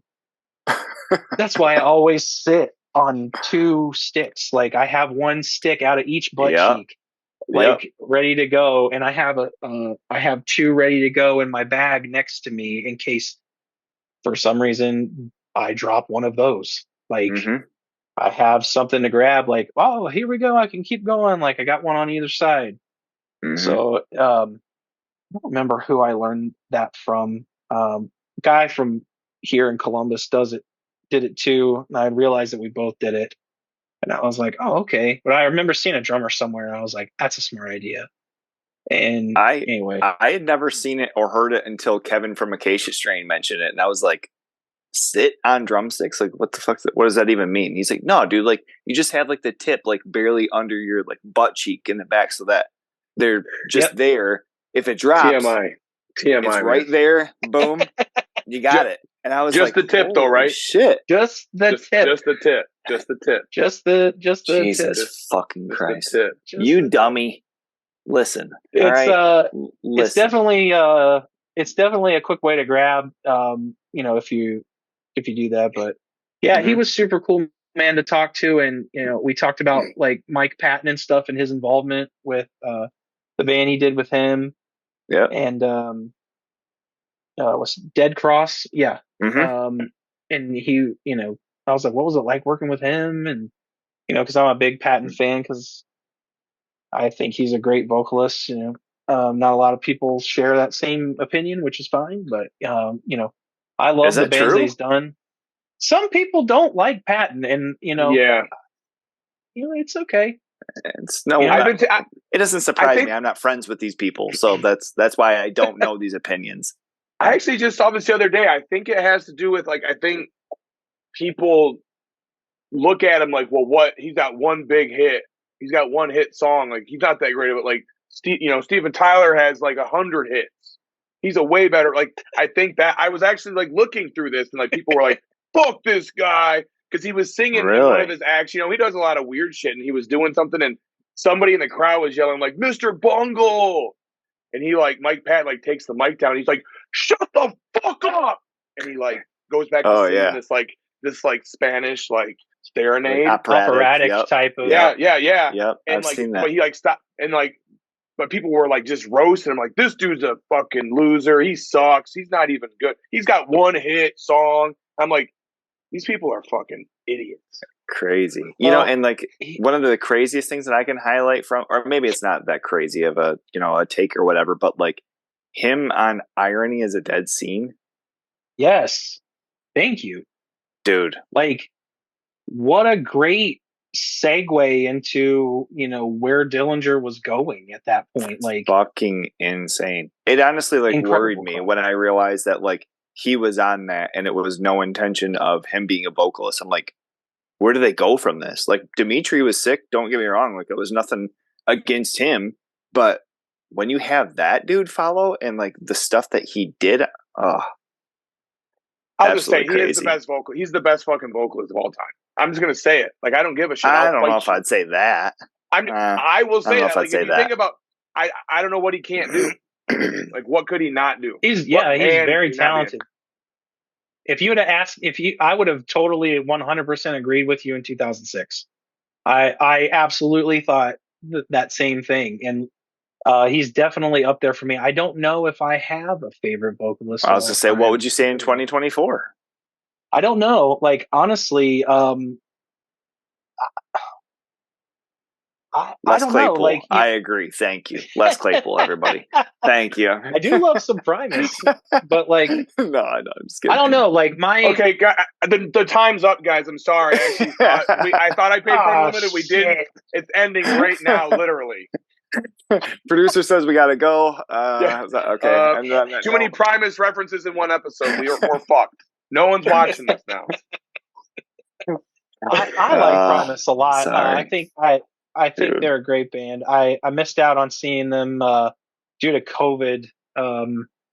They were doing a Rush record all in its entirety, which I thought was great. 2112, right? Like, no, it was a Farewell to Kings. Oh wait, in its entirety. That's right. Yeah, okay, you're right. But Les Claypool does like a ton of great cover things. Like he does it to a T. Like the first thing I ever heard him do was the record by Pink Floyd called Animals, and which is my personal favorite Floyd record. And to hear him do it, I was like, this is probably gonna suck. Like, when people try and like do covers, sometimes I don't like a whole lot of changes, I guess. And they just absolutely killed it. And I was like, oh, okay, well, that rules. So when I found out that they were going to do that tour by covering that Rush record, I was like, I'd love to see that. And my buddy, who's a big Rush fan, got us tickets. And then COVID happened, and then they rescheduled. And when the date finally came to happen, I wasn't able to go. And then my buddy didn't end up going either. So he was like, yeah, we both kind of just shit the bed on this one, buddy. But, hopefully sometime I'll get to see Primus. But yes, Patton is just like, there's nothing he can't do. Like, there's so much stuff. Like, obviously I'm a huge Faith No More fan. And Mr. Bungle's California is a very, very special record to me. That for some reason is my personal favorite of the Bungle stuff. Okay. But like Phantomas is like, that shit is just completely off the wall insane. It's like Patton being in a grindcore band, like in a way, it's super cool. It's a super group, it's got Buzz from the Melvins and Trevor Dunn and Dave Lombardo. Like, how can you literally go wrong with all of those people mixed together and making a record, like, and making like 4 records, like, for that purpose, I don't know if I'm overly familiar. Like, I'm seeing the logo for some reason, but I can't pick out if I remember any of the records right now. Yeah, you gotta check them out. I mean, they do like soundtrack type things too. Like, yes, they have a record called the Director's Cut where they did their own renditions of songs from movies, like Henry, Portrait of a Serial Killer, Twin Peaks, Fire Walk with Me. What? Rosemary's Baby. Like, that's what I'm saying. I'm shocked, dude. I figured you'd be all on it already. I figured that would have been your jam. They opened Real great friend up the for you to album talk with to me about The Godfather. Yeah, way to go, I'll be honest, buddy. I'll be honest. It's actually not one of my favorite things. It is a little too wild for me sometimes. Like, it's not something I'm like always vibing on. So how are we spelling this? I can't find anything on it. FAN. Yeah. Good. TOMAS. I mean, I see like a movie, but I don't see anything as far as bands. Well, it doesn't matter. I'm not going to waste the time on this right now, but that sounds sick. I don't even know if I did find it. Yeah. I don't think I'm familiar with anything. Suspended Animation is an album. Delirium something. I'm bad with that one because I can't read very well. And I'm like, yep, those are words. The other one is the Director's Cut. Okay, yeah, I'm just seeing this. Dude. The Director's Cuts was my introduction to them, and I ventured out from there. It's a hell of a record, and like, Jeremy said, it's not for everybody, and it is off the wall. Like, it's very wacky. But a friend of mine saw them, and he said that it was literally the loudest concert that he'd ever attended. Whoa. to see them. And Is Mike Patton just doing vocals, or is he on like guitar or something like that too? no, Patton only. If I ever saw Patton hold a guitar, I would think something's wrong. Yeah. Not to like. I've never you. known him to play anything like that. I'm just saying I didn't know if there was like something in this that he was doing as far as with soundtrack work and shit. No, he has like those table sets set up with like mics with like effects and stuff like that, and like twisting knobs and stuff, and doing all We're sorts drummers, of brother. things. I see what you're saying. We got the doodabs over here. We got a couple of up downs. Mix that up with a couple of light buttons.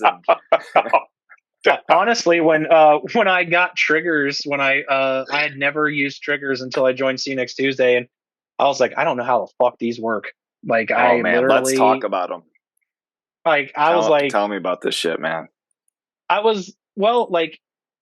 So moving into this realm now, Drew was like, what would you think about using triggers? And I was like, I'm not against it. I think a lot of people have a big misconception about them. Honestly, people are like, no, if you use triggers, you're cheating. You're a fucking cheater and you're not really a drummer, blah, blah, blah. And like, I heard that way back in the day. I never used triggers because honestly, I couldn't afford them. Mm-hmm. Like, that's expensive, dude. It's not a cheap thing. I'm like, I could buy a fucking cymbal, like with like for just how much the trigger itself cost, and plus I have to buy a module, and then I have to buy chords, and then to even hear it, I have to buy something else. Like I have to buy like a PA for it to come out of. So like my first introduction to triggers at all, period, was when I was drum teching for Trivium on their In Waves tour. My friend Nick became their drummer for In Waves, and the album that came after that, I cannot remember it because honestly, in my opinion, I didn't care for it, and I wasn't friends with him at that point after our stint together at first, and we later reconciled. But anyway, my first introduction was on that tour, and I was like, dude, I do not know how these work. And he was like, yeah, me neither. Figure it out, basically. So like I had to like have one of the other techs like who's been out on the road and stuff like that, kind of like, he was like, okay, this is kind of like how they work. We got it kind of figured out, but we ended up not using them on that tour. And I was like, thank God.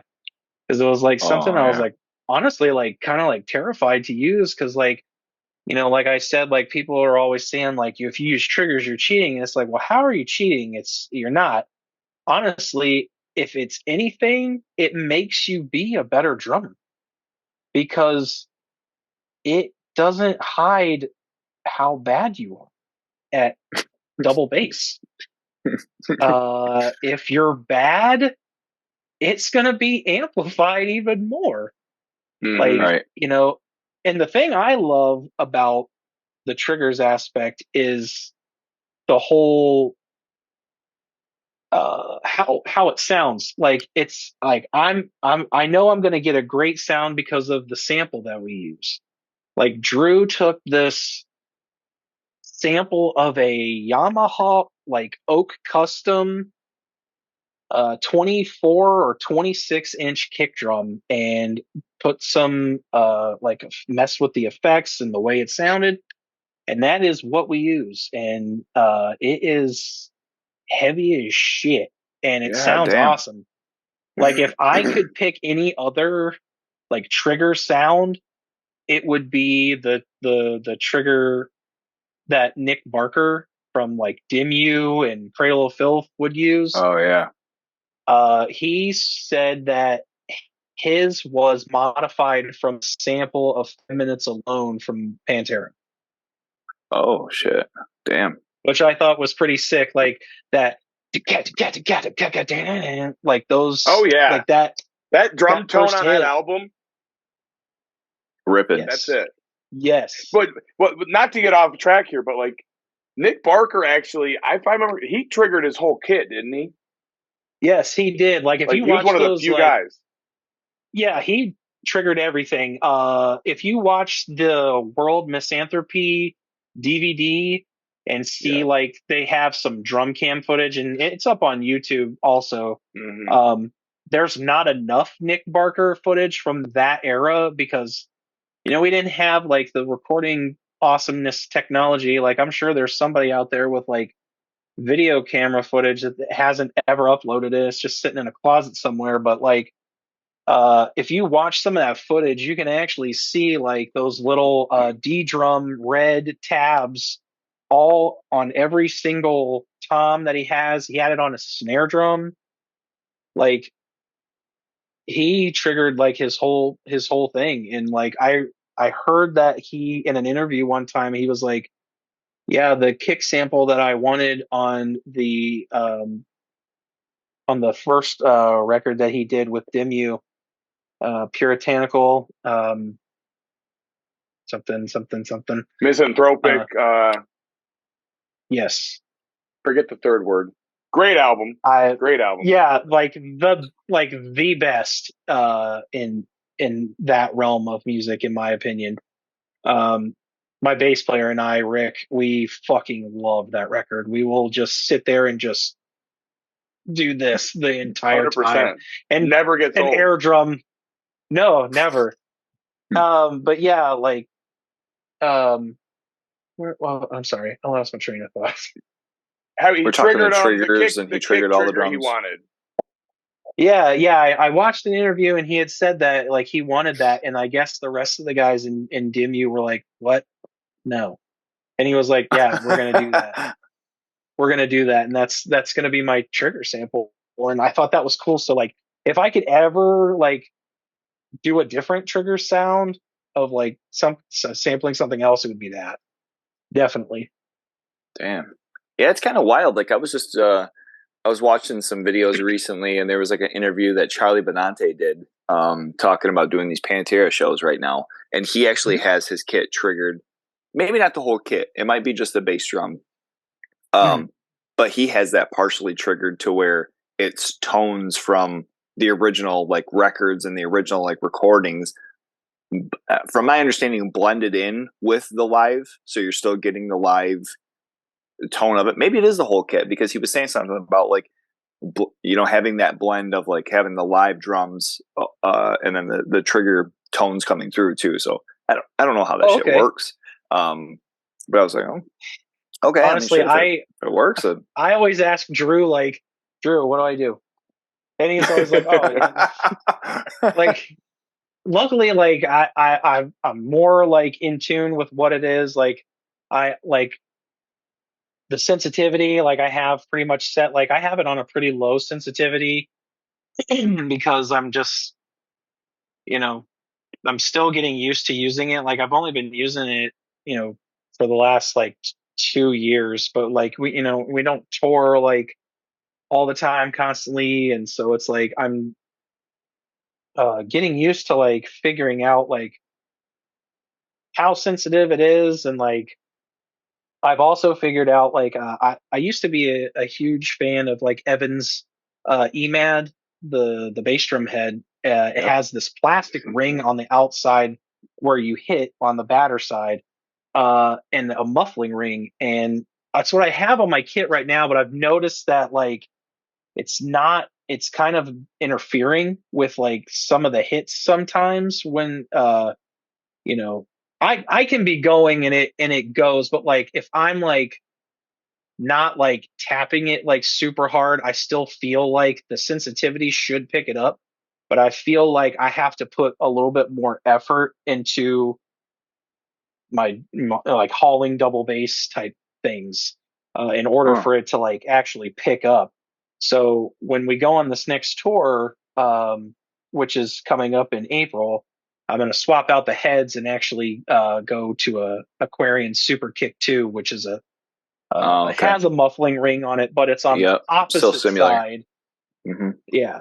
So, So it sounds, I go so ahead. it sounds like you're using triggers that are more traditional ones, right? The ones that are actually right on the kick head. Because I know they have the ones now that are actually just under the pedal. So Yes, they actually those are pick up wild to on you. me. Yeah, those are wild to me. Like I don't know how those work, and I'm I'm really curious on how those works. And apparently, I think that a lot of people say that those are more like spot on, I guess is Yeah. the word. Like Well, because they they're don't rely on, like what you're saying, they don't rely on the resonance of the head to trigger it. It's just literally like you've put your foot down, like you have put it there. So it senses that it's there. So yeah. the trigger's under the pedal? Yeah, it's like Mhm. in the pedal. Like Alex, I forget his last name, but he's a super sick drummer. His name's Alex. He's filled in for a bunch of bands. But he's super sick. Is But he You're doing Rudinger, great. I know who you're yeah, Rudinger. talking about. yes. Yeah, Alex Rudinger, yeah. Like that's what he uses. He uses like the under the pedal triggers. I But think they're sick. there's a I don't know if I brand knew that called that was a Foot thing even. Blaster. Yeah, Okay. that is a thing. Like I remember like a while ago, like before those were a thing, Axis was doing like this like laser thing where like you set it up on your pedal, like where like if you're looking at your pedal from the side and like you have your beater like right here, like this post here, like that's on each side of your pedal, Mm-hmm. you would like mount it on like one side, and like it would like when the beater got to like a certain point of like when it met the head, it would trigger a laser, and that's what would cause that. I think that's how it worked. Like obviously I have no real idea, but that's kind of like what I understood from it. And then Jesus. the Foot Blaster company started putting out those ones that go like underneath the pedal. Like um I know that my buddy Cody, who plays and sang with Sugabog, just got like a endorsement from them, and I think he's going to start using those because he's got like kind of like a cool little setup where he has like acoustic toms and using Roland kick pads for his bass So drums, which I wild. think is Yeah, Jeremy it's pointed kind that of out to me, and I'm like, "There's no way." And I look, and I'm like, Yeah. "Whoa, that is Well, and sick." yeah it's wild because I feel like I saw Zach Gibson, who was in Black Dahlia Murder. He was playing with Shit Life, and I saw him in yep Youngstown, and that's exactly what he was doing. He had like the acoustic kit, and he had like the yep old Yamaha trigger pad, or Roland maybe, yeah but whichever. I remember seeing that as well, and I always thought that was like super bizarre. But I was like, that's just one less big thing you got to lug around with you. Yeah, Like, dude. Yeah, like you're Drew has triggering it been like anyway. Drew was like, I think you should set up like this because we recently it was the beginning of January. Drew came down and I don't know if everyone knows this, but I'm the only person who lives in Ohio. The Mhm. rest of the band lives in Michigan, and then they live like split off from each other about an hour apart. Like, so Drew lives up in northern Michigan, and Fox and Rick live in western Michigan. So like we either do a meetup point in northern Michigan where Drew lives. He lives in a really small town called Bay City, um, Mm. Okay. and Drew or Fox and Rick live in Lansing. And so whenever we get together for like a full band's rehearsal, in the summer, warmer months, we will go up and practice at Drew's in Bay City because he's got a garage, and we can have the garage door open. We've only had the cops called on us once, which was a surprising experience for me because like I was like, oh my god, somebody really fucking just call the cops. Like, we've been doing this like up here for tons of times, and it was just like someone just like my snare drum was the culprit of being the reason why it was called, because somebody was just like somebody's snare drum like pissed somebody off that day, and it was because it sounds like a shotgun going off. Like I use a Kevlar head, or an Evans hybrid Oh yeah, the head. Evans hybrid. Yeah, actually, you mentioned Kevin from the Acacia strain. He and I were Mm-hmm. chatting one day, and I was like, what head are you using? It sounds cool, and he was like, it's the Evans hybrid. He was like, you will never Yep. break it. And I was Yep. like, oh, okay, sweet. So I bought one. It was more expensive than like a normal drum head. It was like $50. And I was like, Yep. okay, this better be freaking worth it. And it has been. It's been my go-to like snare drum for, everything that we've been doing. I've bought a few snare drums recently that, you know, I've kind of like fell in love with a 13-inch snare drum instead of a typical 14 size. Mm-hmm. Some reason I love the pop and I love the tightness of that. And so I've bought a couple of 13s, which is what I have the Kevlar on. I bought that a couple years ago. And you know, we got the cops called on us and they were just like, yeah, can you guys, wrap it up soon? And luckily it was a day that it was our last day of practicing, and it was just Drew and I. I was just like, I can't believe, because like, I can't believe somebody was just that Jesus. assy to just call the cops. But he was like really cool, and he's like, have fun, just try and keep it down. So we closed the garage door, and it was like it went from being like 80 degrees like and breezy in there to like 95 and sweating our asses off. So we were just like, let's just run through the set real quick and just get it over with, and then we'll be done. So yeah, so when they're there, when in the summer months we practice up there, and then in the winter months we were here, Mm-hmm. and because I have a basement that we can practice in. And Drew came Sick. down at the very beginning of January, and we actually we did some drum recordings, and we're putting together some new stuff, and I'm Whoa. excited to see where it goes, because um, I can't go too deep into it, but the Sure. what he's come up with so far is absolutely just melts my brain. Like I can't wait to share it with people when we're able to, and when it's finished. Man. So So sick.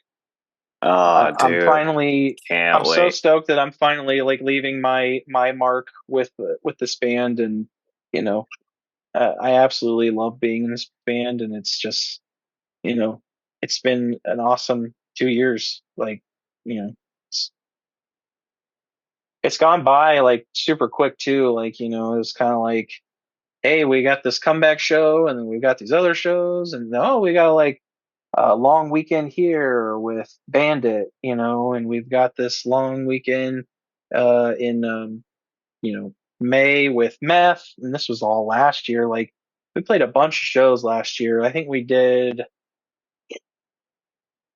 man, I want to say we probably did close to 20 some shows last year. I can't even remember the total. It's definitely close to 20, and like this year we've done three so far, and then we have the tour coming up with Mouth Breather, and that's a 15-day run. So that's 15 days in a row. I'm like, whoo, like, let's Lots of go. blasting, brother. I Yeah. know, and we only have one day off, so You know what? I don't know, man. When you're wrapping your mind around something like this, and maybe it's been a little bit since you've done some touring, are you bringing out the 5 pound dumbbells and doing some wrist up downs, some left and rights, or are we, maybe drinking a little bit more water? How are we preparing for all the blasts for 15 days in a row? So with any show, really, for me, I don't do any weights, but it might be a smart idea to do, just to kind of like keep wrists like in strength. But my wrists don't really do the grunt of the work. My fingers Mm-hmm. do, and Right. I figured out how to do that a long time ago, and it's like been kind of like my staple of like how I play a blast beat, because a lot of people for the longest time it seemed like they were just using like all wrist and stuff like that, and the flying finger technique is what I've heard it called, and like I'm trying, like my right hand is like it's fine, but my left hand is my weakest link, and I'm trying to build up the muscle memory and be able to rely on, and I do a lot of blasting in the way of how Paul from Cannibal Corpse did with the open hand, like left hand on the Okay. hi-hat, right hand dominant on the snare. And it's so, it limits you to what you can do and getting around your kit too. Like I've learned how to like bell blast and use the finger technique with my left hand while still using it with my right hand when I'm playing on the ride. Or like giving my right hand a rest and like using that technique with my left hand and like playing like real fast crashes like up here, like to keep up with the tempo of what I'm doing here. But really I just warm up with like practice pad stuff. Like usually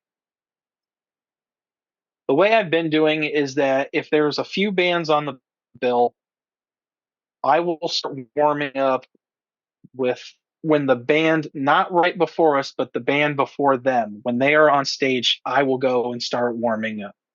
Because I don't want to be like warming up totally into like right into when we It's like a play. last Like minute, yeah. I want a little bit of a break, a little bit of a rest, and I'll just sit, like depending on the situation of the venue or the green room or wherever. Some places don't have like a lot of extra room around. Like, we've been pretty fortunate to have some cool green rooms and stuff where we can kind of just be in there on our own. And um,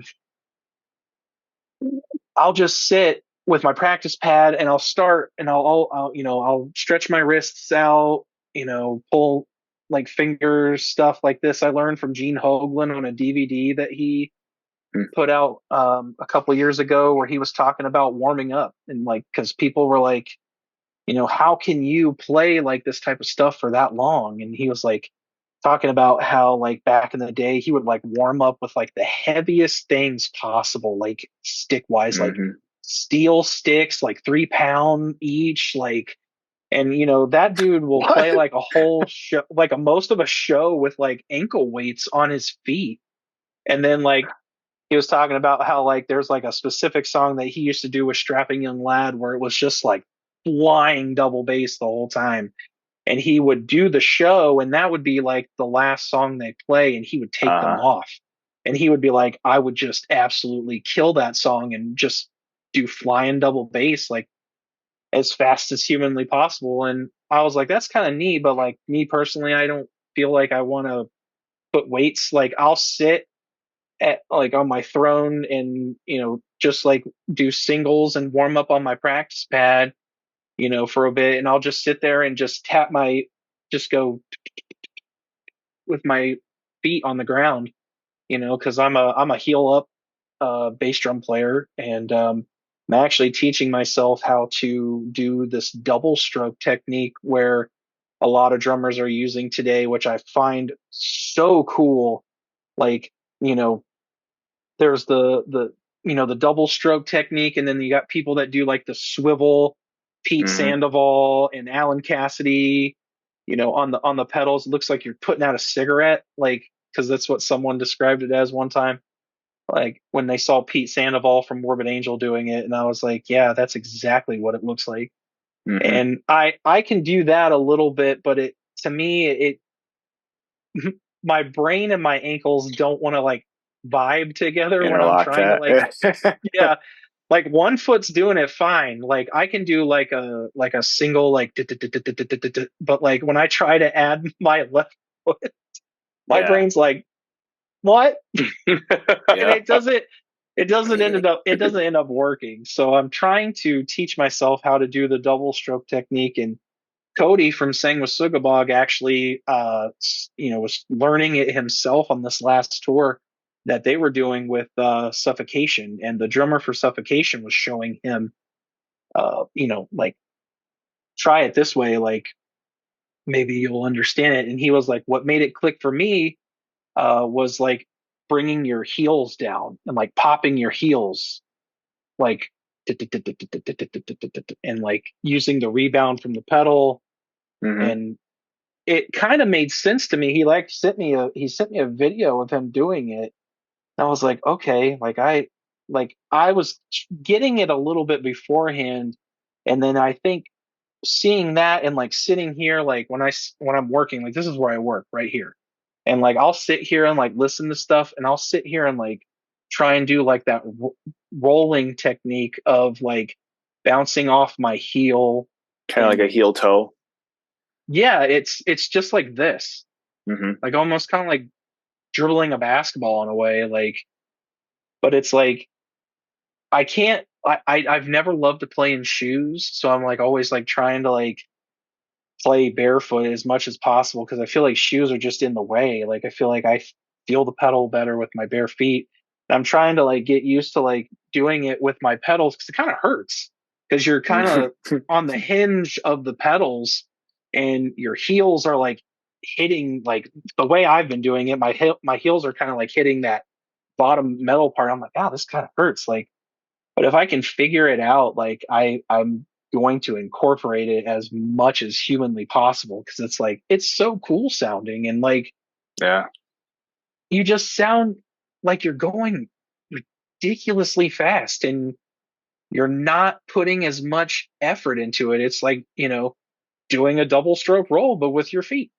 And it's like, why gas yourself playing, caveman heel up like as fast as humanly possible, like you're running a race? Like, try this. And like, so that's stuff I'm trying to like teach myself. And when I'm warming up, like, yes, water is like a very, very, very big thing for me, like on tour, because like our set is like 40 minutes long, and not a lot of people are like, they don't realize, like our songs are super short, but I don't think people realize like how many we actually play.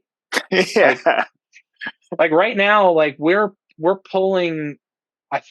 We're adding another new song. The opening of Relapse is like this huge, massive, like ion dissonance style, like breakdown track with a lot of flying double bass, and like there's no blasting. There's just straight like brutal beat down, like fast double bass. And so we're adding that to the set to open it. And so I think with that being added, I think we're up to like 24 songs. Like, people don't realize like how like many songs we actually do. And like we try and lump things together as much as humanly possible. But like Fox and I are older now, and like I need a break. And Fox definitely needs a break. Like that dude's like, I always feel like I've always felt like, me being the drummer, like I've always been like the most movement, like, I'm using all four limbs. I'm like playing double bass, blast beats, and all that stuff. Like I always thought that my like position in the band was like the hardest for years. And then later, like discovering, like seeing what Fox does like on a nightly basis with us, him being the front man that he is, and he doesn't like to stand still. He likes to move around. He likes to get the crowd involved. But he's saying a lot and screaming so hard. But he's like, by like the third quarter of our set, like him and I are done. Like we're tired.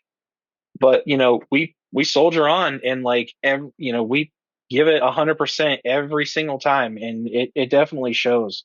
But like, 24 songs is a lot, like a lot.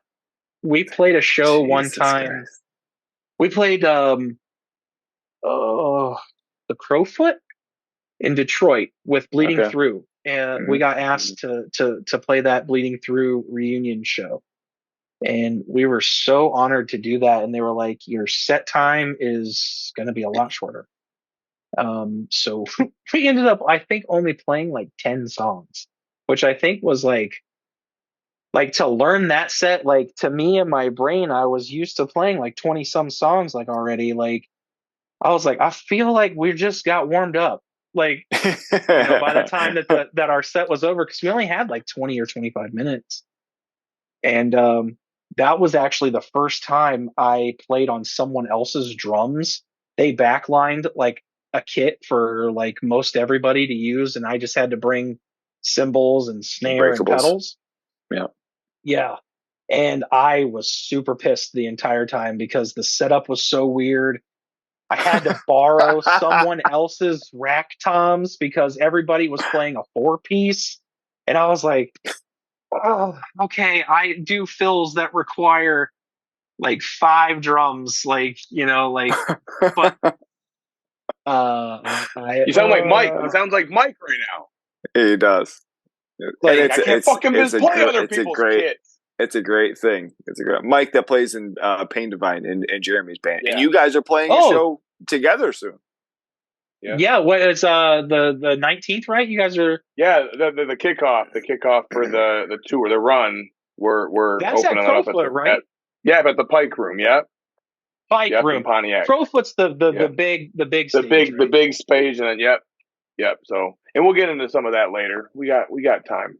We'll get into that. Oh yeah. Sorry. Next question, I guess. No. Well, yeah. I know you guys had a few things.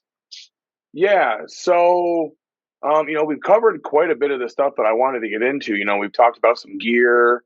We've talked Hold about on, See You Rascal. Next Tuesday. Let me ask this. All right. So we're talking pedals. I got a drummer on here. I love to pick a brain, and I'm sure anybody else that listens to things much like I'm sure you and I both listen to other drummers talking. And your pedals. What pedals are you using right now? Right now, for the last 3 years, I've been using the Trick Pro 1V Bigfoot pedals. Okay. All right. Longboards? Yes. They are, I think Trick does make a shortboard pedal, but most of their stuff is longboard. But like, I was really looking to getting something with some speed. Like before I joined See You Next Tuesday, I had joined in 2021 the band, another band that I'm in from here called Domestic Terror, which is more like grindy and slammy, like more of the slam aspect. And I was their drummer that they had before, like had like pedals like that, and he actually knows how to do like the double stroke technique with his feet, and I don't know how to do, like I still like am struggling with it. So like learning that set, like I had to like become much faster, just like straight like single, like just going as fast as I can. But I was looking around, like trying to figure out like, okay, do I want to go the Axis route, or do I want to try Trick, or what do I want to do here? Excuse me. And I wanted something with a longboard, and because a lot of people were like, it takes a lot to get used to at first, but once you get used to it, you never want to go back. And I was like, okay, well, these pedals are very expensive, and it's like kind of a really expensive investment for me to get and absolutely hate. And you can't really dial something in like a couple of days. And then I reached out to my, to Facebook and stuff, and some drummer friends of mine. I was like, attention drummers, like, does anyone have a set of trick pedals or a set of Axis pedals that I could potentially borrow for a week or two to just kind of like see what I like, like let me dial them in. And a drummer friend of mine, Tony, he hit me up and was like, "Hey, dude, I'm not really doing anything right now, like with the band right now, and we've got some time off and stuff, and I have a set of Pro 1Vs that I would, absolutely be willing to let you borrow for a couple weeks, and I've got a set of backup, DW 9000s in case like some show happens to pop up and we need to play. I can use those, or if I really need those pedals back, I'll just hit you up." And I was like, "Okay, I really appreciate that." And I took them, and he was like, "I know where all my settings are. Do whatever you want. Mess with it." He's like, "It's the only way you're going to know if you like this pedal." And really, with Trick, the nice thing is that the tension for the springs is built onto, like, it's facing you when you look down at your pedal. Like, you've got your beater, and the button knob for it to twist is like right here. So you can do it like without like getting on your hands and knees, like, to tighten, your pedal tension, like on any other bass drum pedal. You got to like lay on the ground and like push down on the It's like you're changing a springs. tire on your car. You got to get under the hood. You got all this type of. Yeah. What You're a pain in basically the working dick. on the, yeah, you're Jesus basically Christ. working on your car. And it's like, it sucks, but like, um, I was like, this is awesome. I can just adjust this right here and adjust the tension. You know, I I started using them, and I was like, all right, cool. Like, I love this. The the swiftness of the pedal was something that I had to get used to, because I mean, it's They're direct direct. drive. Like, I'm Oh, used yeah. to chain. Because my first double pedal was an Iron Cobra, like a Power Glide Iron Cobra. I still have it, and I would love to get it like fixed up and back in like some better working order. It's in really rough shape. And so I had bought another set of Iron Cobras when I joined Domestic Terror, and or before I joined Domestic Terror, like a year or so. And I was like, I love these pedals, but I kind of want something with a little more speed. And so Tony let me borrow those, and I had them for about a month, and I actually played a show with Domestic Terror. My first show with them, I used them, and I was just like, these are the pedals. And so I was like, Tony was like, "Hey, I kind of need those pedals back." I was like, "Yeah, no problem." And so I gave them back to him, and I was like, "I really didn't want to give you these back, but I was like, because I'm in love with them." And he was like, "I told you, man." He was like, once you use them and get used to them, you chain drive is like, what? Like, eh. So Damn. the next big thing to tackle was trying to find them. And Sweetwater and all the stores like didn't have any in stock. Like, no one was carrying them. Like, that was like when COVID was like, people couldn't get supplies for shit, and like Trick was on like a back order. Like, you could order them from Sweetwater, but you didn't know when you were going to get them. It was kind of like, when we get a batch, we'll email you. Then the first people that are on the list that have, I don't know if they paid for them or kind of like put them in a list that kind of held their spot in line. But one day, some popped up, and it was it was the Sweetwater exclusive, which Pro 1Vs are, just steel, like just metal looking, like silver metal.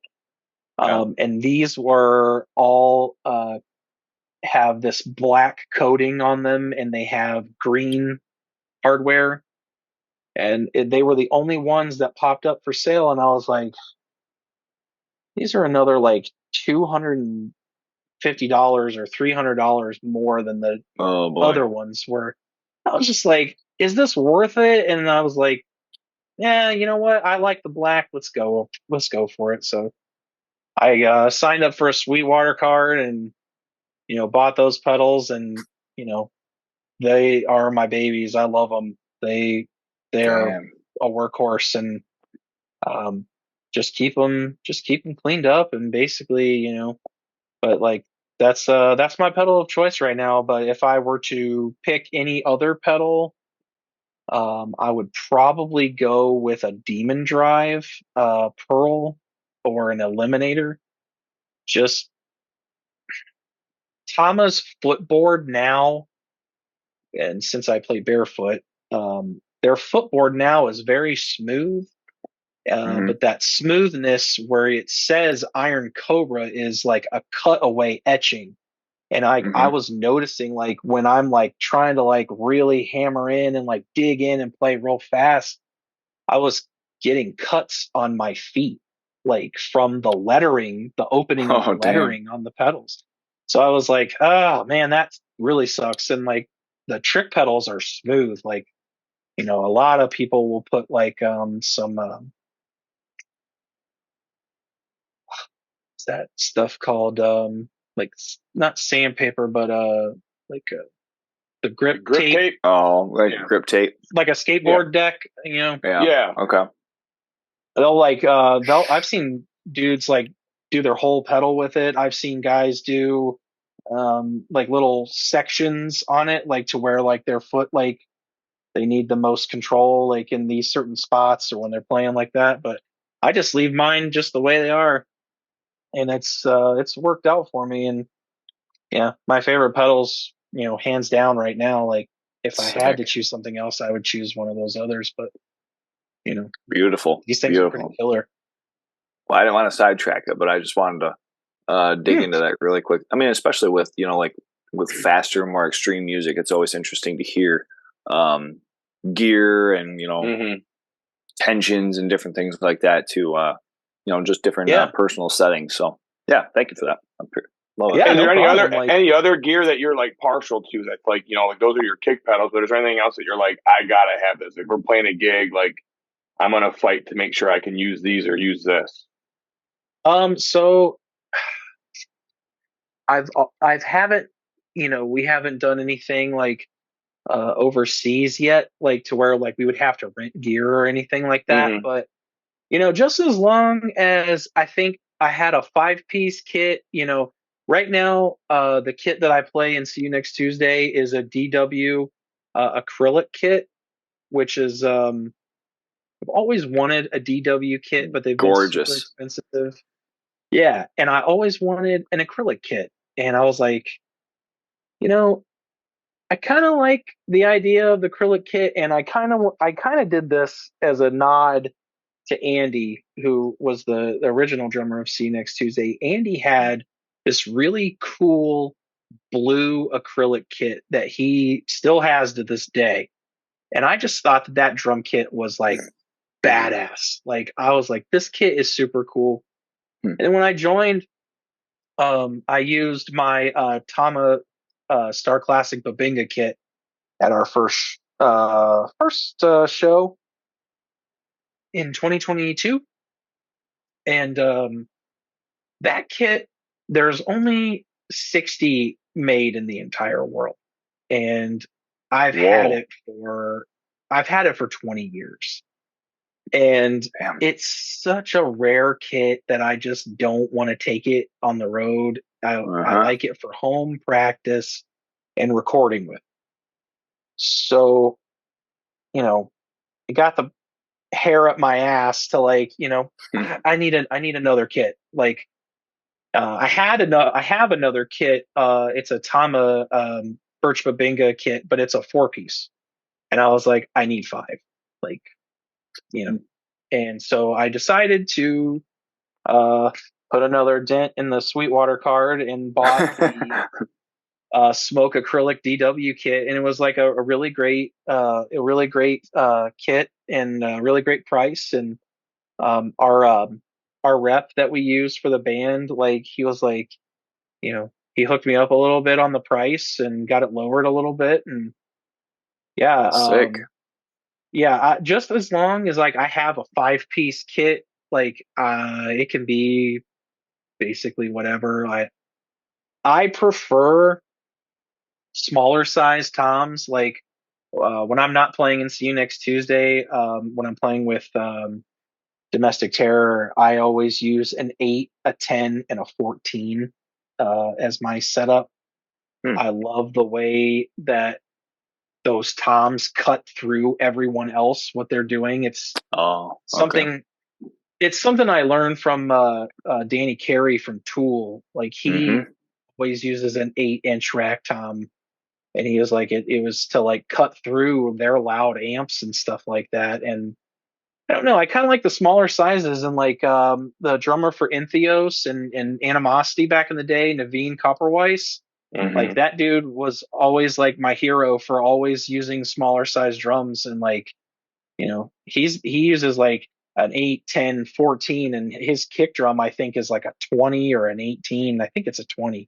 It's real small, but it's real punchy. Like he triggers as well. So, it all sounds great, but like, yeah, 5-piece kit.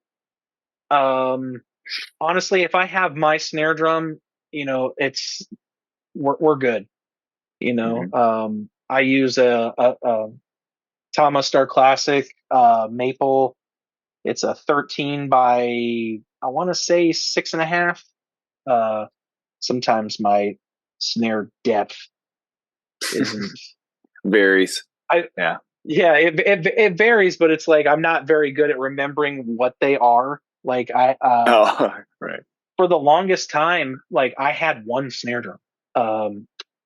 So I used that for basically everything. And when I joined See You Next Tuesday, I was like, I will never not use this snare drum. And like 5 snare drums later that I've bought in the time frame that I've joined this band, it's like I prefer the 13 over anything. And so like I used to use a Tama Star Classic maple 14 by 8. Like, so it was a deep fat boy, super loud. Yeah. And I'm always a fan of like cranking that snare tension up, like, cranking that top head to just as tight as it'll go. Because the more rebound I have for, it's the better for me for the way I play blasts and stuff like that. So, for other things that I would use, like I've bought a line of Meinl cymbals. I had never had Meinl cymbals ever in my life. And I was needing some new cymbals for Domestic Terror when I first joined them, because I wasn't playing in any bands that were like active and where I had like some kind of, I was playing in an indie band at the time, and that 4-piece kit was perfect for me. And like I have some K customs that I'd like to keep in somewhat good condition. So I was like, I need something that can withstand some heavy hitting. And I watched a ton of videos of Naveen and John Longstreth of Origin using the classic custom dark cymbals. And honestly, like I bought a set of those, like, full set for my kit, like 2 Chinas, 2 Crashes, Splash, Hats, and Ride. It's been the best investment. Like, and their warranty policy is fantastic. Like, See You Next Tuesday puts a lot of wear and tear on, because we play, as much as we can. And then I'm playing, stuff on the side with like Domestic Terror when we can. And, that stuff takes a beating like all the time. So it's like, I've had to replace 2 cymbals within the last 3 years. And it's, my ride is like my favorite ride. Like you were asking, like, is there anything specific that I would want? I would definitely have to have a Mega Bell ride of some sort. If like we were renting gear, or, hey, come use my kit or whatever, like, but you don't have to bring your cymbals. But all right, well, what do you have? Like, yeah, right. I also don't know any drummers that are like, yeah, you can use my cymbals. It's fine. Yeah. That's Like, normally like that and your snare. That's kind of like hey, brother, I am backlining. Like I've fallen into the last, I don't know how many years now with, I've got a 69 Ludwig. And I try for the course of like, if we're booking a show or we have, friends that are coming in town or whatever, I do my best as far as sharing and not being a dick. But I'm just like, they're from 1969. Like I'm at this point where I'm like, I gotta retire them. They wanna see the beach. You know what I'm saying? They want to be rested up. They want to have a nice, cocktail, maybe hang out in the sun, knocking over shit. You get the point. They want to retire. They want to be at home with dad and just kind of hang out. They don't want to be whooped on by little kids and little rascals anymore. It's exactly how I feel about my Tama kit. Like, your Tama kit. Yeah, you said that. It's just a rare kit, and like I don't want. Many years ago, when I was in the Heartland, my snare drum and cymbals got stolen, and I was fucking pissed. Because that kit's out of 60. Like, there's no way I'm getting that back ever again unless I find it. Well, fast forward to about a year ago, someone in a Tama group actually had one. It wasn't mine, but someone else had parted out their kit, or parted out and said, you know what? I don't really like this snare drum. I can get some good money for it, and sold it. And some guy had it. And I saw it on a picture that he posted of like all of his snare drums. And I was like, man, I had that, Red Viking Babinga snare that you have. I was like, it got stolen from me in 2005. And I was like, if I could ever find one, I would absolutely try my best to snatch it up somehow. And I was like, that's super cool that you have one. And he sent me a message like immediately, like after I had made that comment. And he was like, hey, dude, I am not attached to this thing at all. I just kind of have it. And if you would like to work something out, I would love to. So I had the privilege of spending $900 to get a snare drum back that was stolen from me like 18 years ago. And oh my God.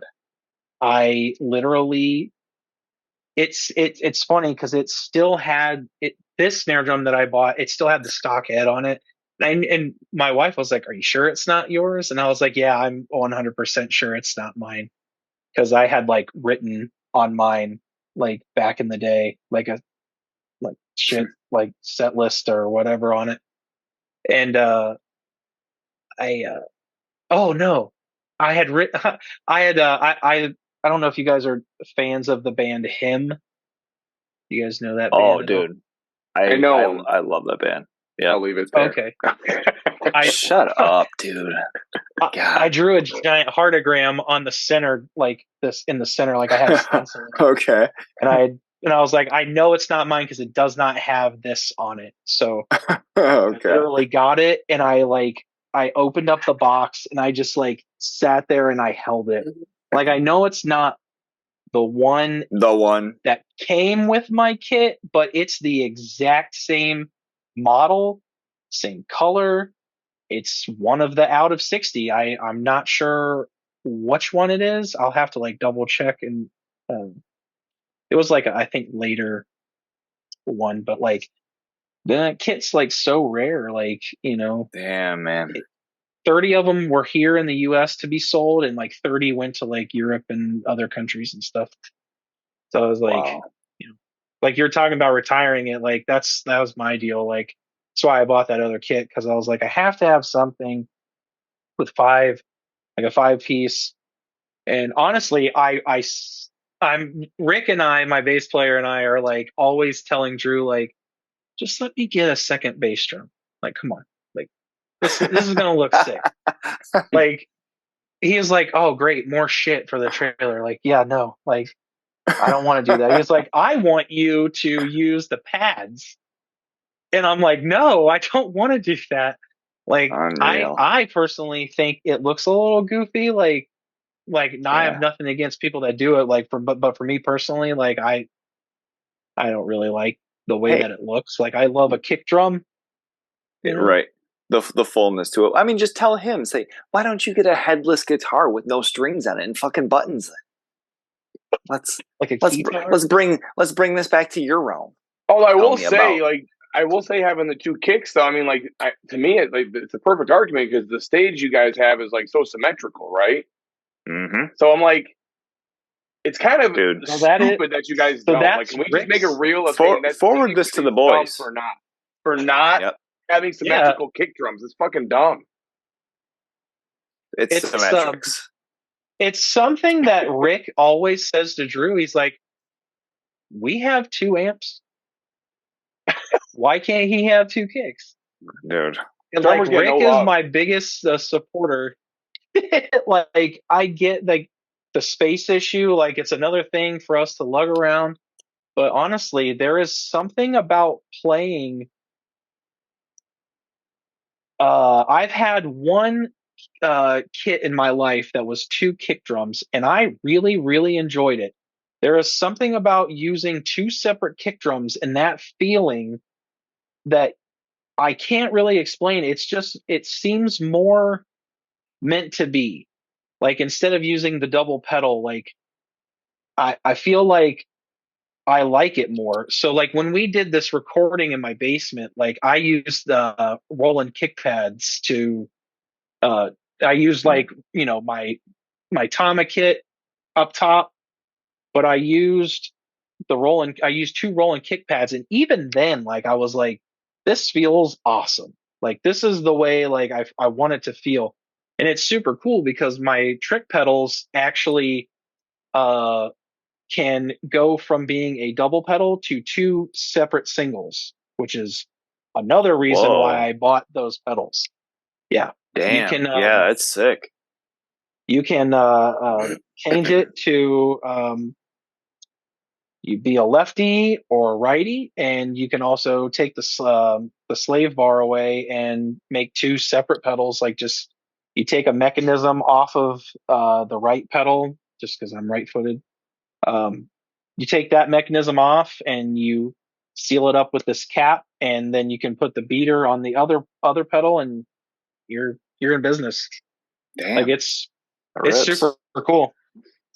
But yeah, I would love to have 2 kick drums, and like as you saw at the show, like I love putting our album artwork on the front of my kit. Like there's sick. just something about that. It looks badass. Like I love when bands do that, and I'm just like, when I joined this band, I was like, I think I'm gonna do this. What do you guys think? And like everyone's like, yeah, that's a fucking great idea.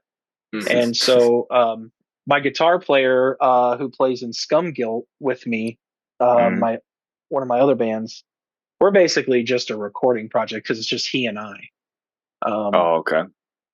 He runs a screen printing shop and does a lot of like vinyl stuff for like vehicles and like stuff like that. And he was like, dude, I can absolutely make you a vinyl sticker that can go on a bass drum head and make you your own custom bass drum heads. So I've had him in the last couple of years, I've had him make 4. Damn. It's like, he's like, you're the homie, and I would love to try this out and see if it works. So the first one he ever did was for my 4-piece Tama kit. I did it's just being goofy, and I was like, but this image is really funny to me. But it's the head is a picture of David Lee Roth and Pee Wee Herman at Pee Wee Herman's birthday party. And David Lee Roth has like this fucking like Hawaiian shirt on with like a lei, and it's in black and white. And Pee Wee Herman's like in Pee Wee Herman outfit, and he's like, it's just so goofy looking. And he was like, this is the funniest thing I've ever seen. And so he printed it and put it on for me, and it's been on there since I think 2019, late 2019, because I had put it on, and then the indie band I was playing in at the time, we finished up an album the week before everything shut down for COVID. And oh man, yeah, so we didn't get to like do anything for a really long time. So I had this really cool bass drum head, and I'm like, I don't get to take it out ever. So I ended up having him do. I had him do that, and I had him do one of my all-time favorites is ZZ Top, and I found Oh this really yeah. cool picture of ZZ Top of them wearing like nudie suits back in the day. Like Frank Beard's beard was like baby, like it was like Jeremy's like face, like he had like no beard, and they looked so Oh, cool and badass. Whoa. Like, well, no, you have a beard, but it's like like it's okay. mine's kind Yeah. of No long, ZZ Top beard. It's no ZZ. Yeah. right? Right. And so I had him print this picture out on a head that I have, um, and then I had him do the distractions artwork for distractions, and then one of the inner panels of relapses is this double-headed image of the model that's on the front of the record, and she has horns, and it just Whoa. looked so cool. So that's why I went with that hot pink design, But yeah, Fucking sweet, man. yeah, I've that's pretty much it. I've never thought of the whole idea of like just a vinyl sticker. Like I've always been so, like wrapping your head around whatever website would actually like print on, or would have to custom make a skin or something like that. Like there were different No, times of like a marker, but yeah, high five to that dude. Jeez, shout yeah, out, Jesus, that rules. he ended up he has this machine that he can print like I'm not sure like how big it is. Probably like 5 feet. Like it's huge. And he was just like, yeah, I just need the size of the. Uh-oh, his phone must have died. Bye, Eric. I'll see if I get a text, but yeah, we can keep going, I guess. Yeah, And I'll see if he texts but me. yeah, maybe his phone died. Yeah, I didn't realize like talking we've for a been bit. going at it. We've been going at it for a bit. So I mean, I guess we could even maybe use that. His phone did die. So I mean, I guess we can kind of get to the tail end here. I mean, I don't want to cut you off. I mean, we're having a good conversation, but Yeah, um, whatever's good for you guys. Like I'm good to keep chatting and whatnot. It's just up to you guys. I know you had a few more questions. yeah, We've kind of spiraled off into tangents and stuff, but I wanted to make sure I yeah. got everything answered for you guys and stuff like that. But yeah, just see what. Um, but yeah. So talking drum gear. Let me just see. He's texting back, and we can always like it. So we normally do this live, but this is kind of nice because we could kind of like cut this out. Edit it. Yeah. Yeah. So let me see what he's saying. Making my phone charge. I'll be honest. I think we probably might need to just like start landing the plane because I don't think he's going to rejoin us, and I think it'll probably just be best if we kind of the tail end here. So Yeah, sure. so I'm just trying to think about um what we haven't covered yet. Talked about some gear.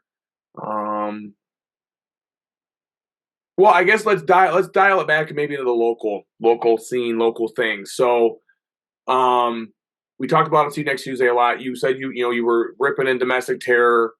I know you have Scum Guilt is another project you're in, and these are both those bands are Columbus based, correct? Correct. Yes.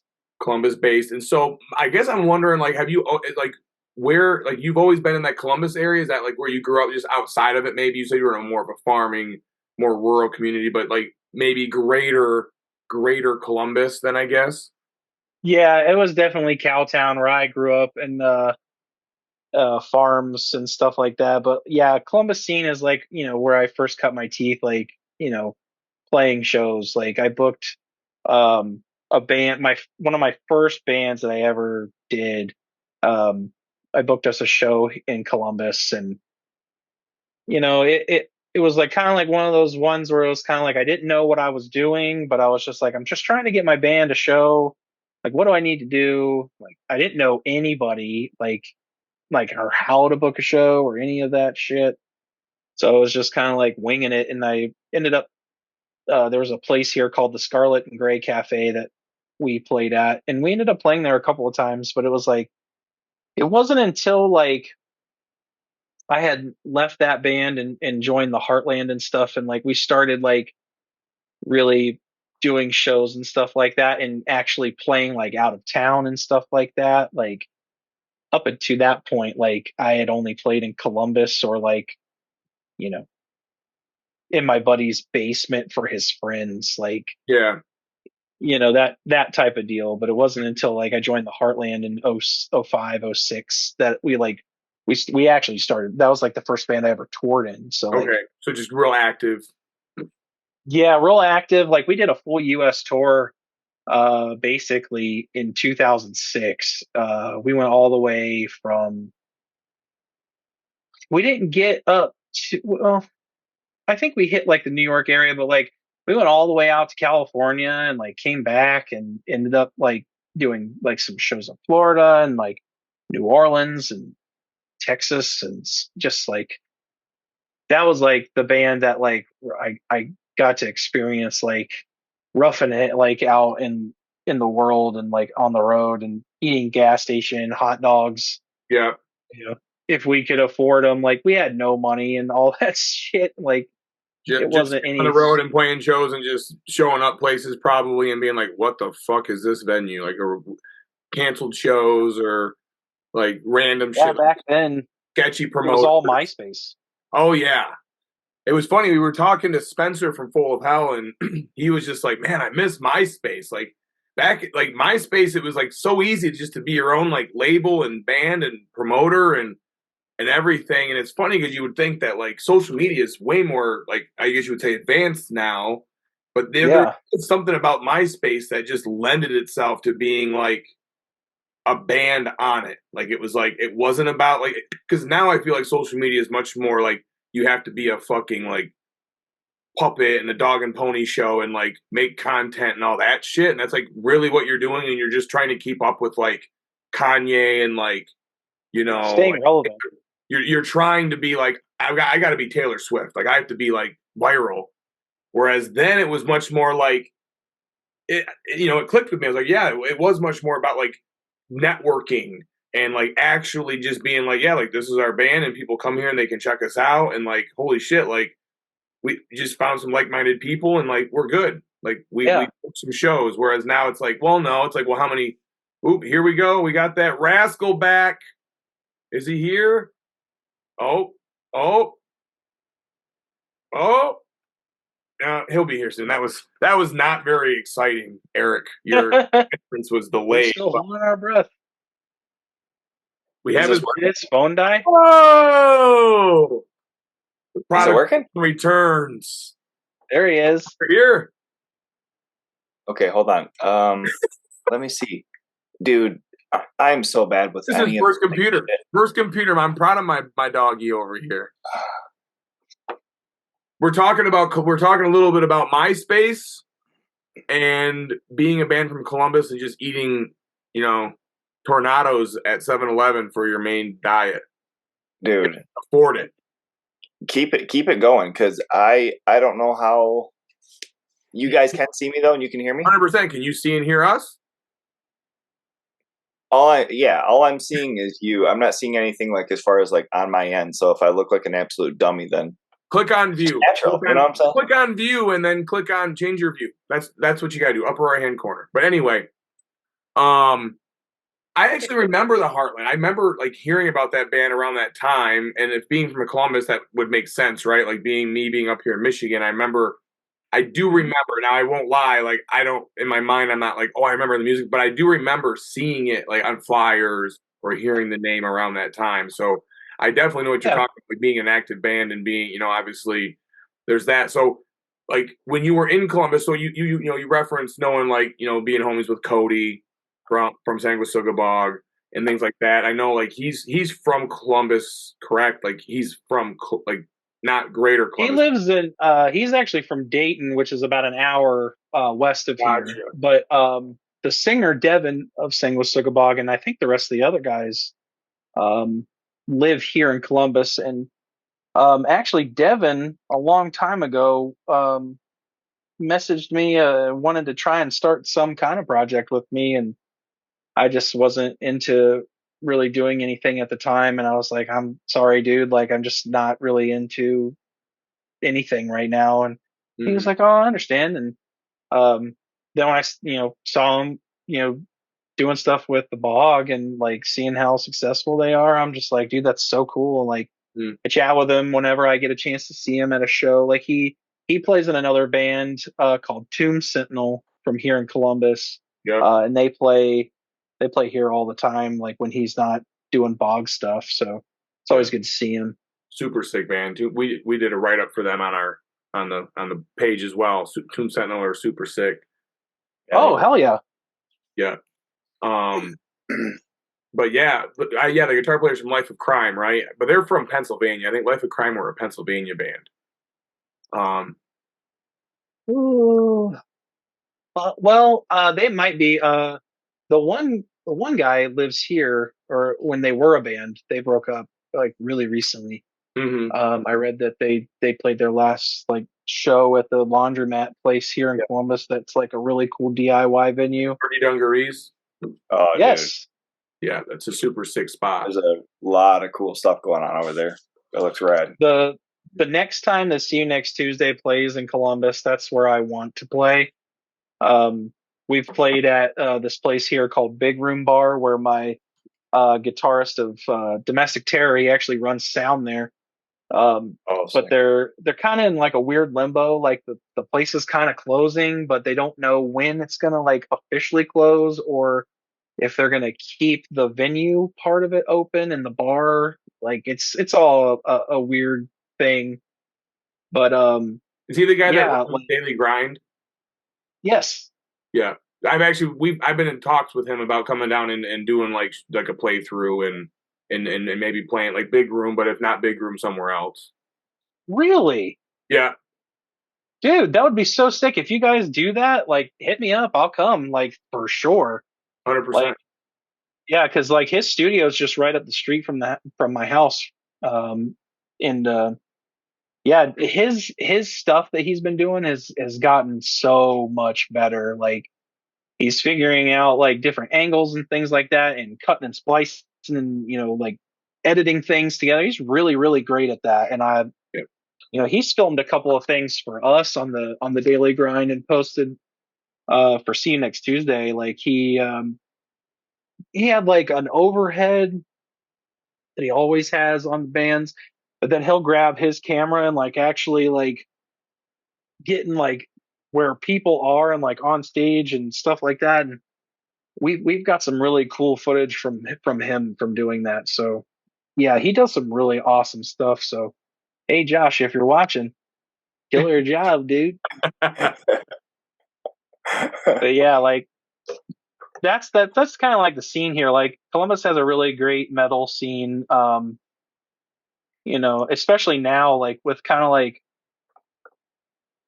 Sing with Sugabog, like really, I think opened a big door for like a lot of people to be like, yeah, I want to play stuff like this. And we've got a lot of cool bands that are coming out of Columbus, like um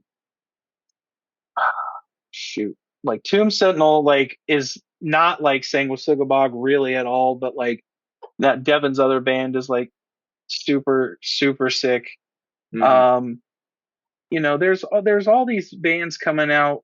Like I admittedly am bad with like remembering or like going to like see other local bands and stuff like that, because I'm kind of a hermit in a way. Mhm. Like doing stuff with See You Next Tuesday, and like when I'm done with that, like I kind of like am a shut in. Like I'm glad to be home, like from doing stuff. And Yeah. But like there's been some really cool local shows that have come up and stuff like that I've wanted to get out to. But like Dirty Dungarees is where it's at. Like it's like the coolest DIY venue. And Domestic Terror actually played what was supposed to be its final show at Dirty Dungarees. Like they were going to close it, and then someone somehow swooped in and saved the day, and like is keeping it open and like keeping it going. So it's like there used to be a place here called Bernie's that was like a piss smelling basement bar that like every like grindcore band, hardcore band played at, and the building got bulldozed like years and years and years ago. But like there was not really another place around here that kind of like had that like DIY kind of like dingy vibe. And then like Dungarees, like it just has a PA and that's it. So like they're not mic and cabs. It's a very, very tiny room. So if like 20 people are there, like you feel like there's 200 people. Yeah. So, always super fun to go and do that. Like that show that we played was actually with a band called Gates to Hell. Oh yeah. Who are like, dude. they're getting like real recognized, which is super sick. We played that show with them that was supposed to be the last Dungaree show, but glad it didn't end up that way. Like with See You Next Tuesday, like we kind of feel like we're kind of landlocked in a way to like where we can only play like within driving distance, like in our with our jobs that we have, we don't have like a lot of time off. Like Fox and Rick are tattoo artists, so like when they're not working, they're not making money. They're not like Drew and I, who can be like, okay, well I can use a vacation day, on Thursday and Friday. I get paid, but we're out doing these shows and doing like 4-day runs on the weekend, like making a long weekend or something like that. But it's like we can't get very, very far. Like I think the furthest that we made it to on the East Coast was like we went to New York. We played in Brooklyn at St. Vitus, which was really fun. Which was like a bucket list like place for me to play. And I think all of us really, because we've seen so many of like Frank's videos on YouTube of like bands he's filmed. Frank Wang, Wang, I think it's spelled or pronounced. Super super nice dude. He always films the bands that are coming there, and like I just like was like always watching these like drum videos that he was posting of drummers, and full front stage videos and stuff like that. So like playing there was like super cool, but like that was the farthest east we made it. And then the furthest west we made it was, I want to say it was Wisconsin. I think we played in Madison. Um but I think that's the furthest west we got to this point until this tour coming up. Like the furthest west we're going is Texas, which is going to be sick. Oh yeah, dude, and like you mentioned in Wisconsin too, like Milwaukee has all of a sudden had some absolutely ripping bands coming out that you're just like, since when did Wisconsin have shit going on? But it's like, I mean, oh they have a cool scene there. Like, yeah, trying to think of a couple played of at the on the tip of my tongue. World I Hate. World I Hate. Enervate. Enervate. Yeah. So sick. I don't know these bands, but I'll have to check them out. I do know that we played. I'm looking at this flyer that I saved from the Wisconsin show. It helped me like remember how far west we went. But we played in Milwaukee. I think was X-Ray Arcade. Is that? Oh yeah. Yep. X-Ray Arcade. Where that is? Yep.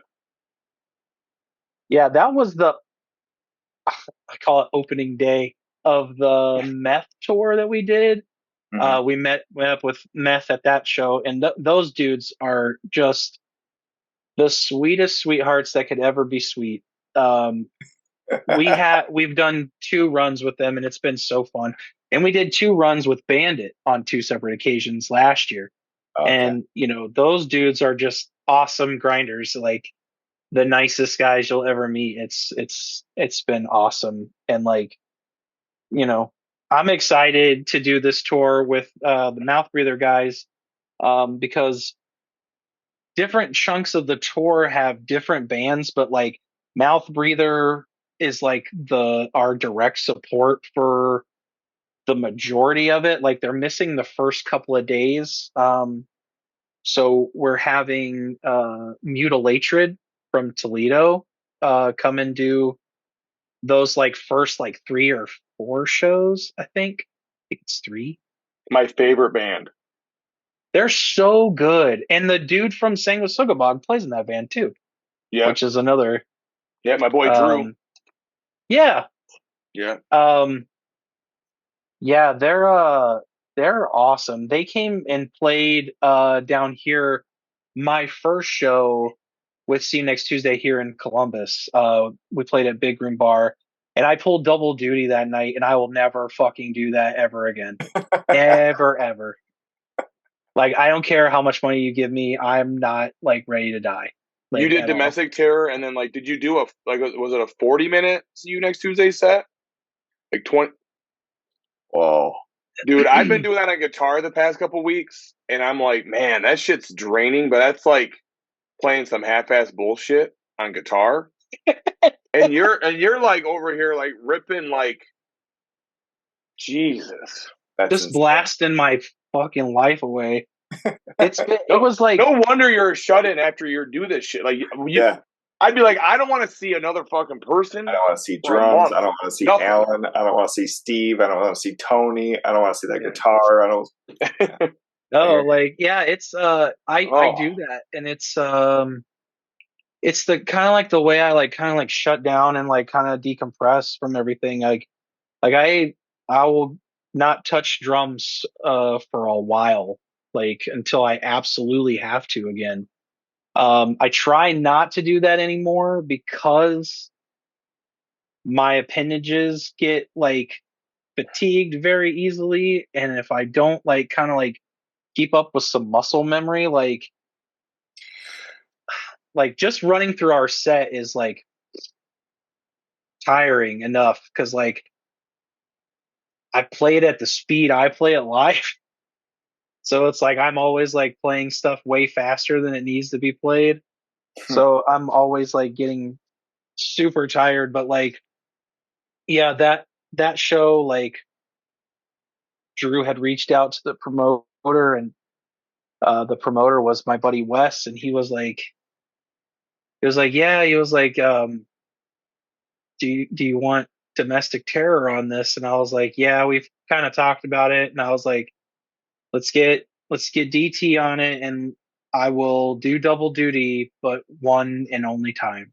And I felt bad because the way that the show was, it was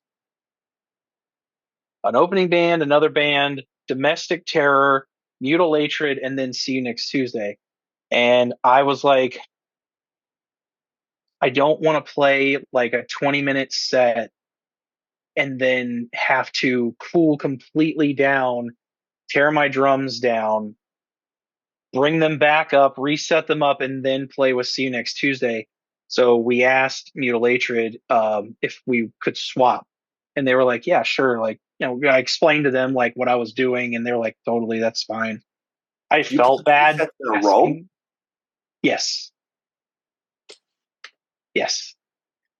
It was very, very, very brutal. I didn't gas myself playing with DT. You know, I was more calm, like wasn't so like army flamboyant, like, you know, doing big, you know, arm crashes and stuff like that. But like, you know, I kind of kept it cool, like just took a lot of deep breaths, drank a ton of water, but I like was sweating like crazy. I was so nervous to like, you know, that's like almost 30 songs I had to like memorize. So it was like, you know, like the Domestic Terror set was like 6 or 7 songs, and you know, See You Next Tuesdays was 22 or 23.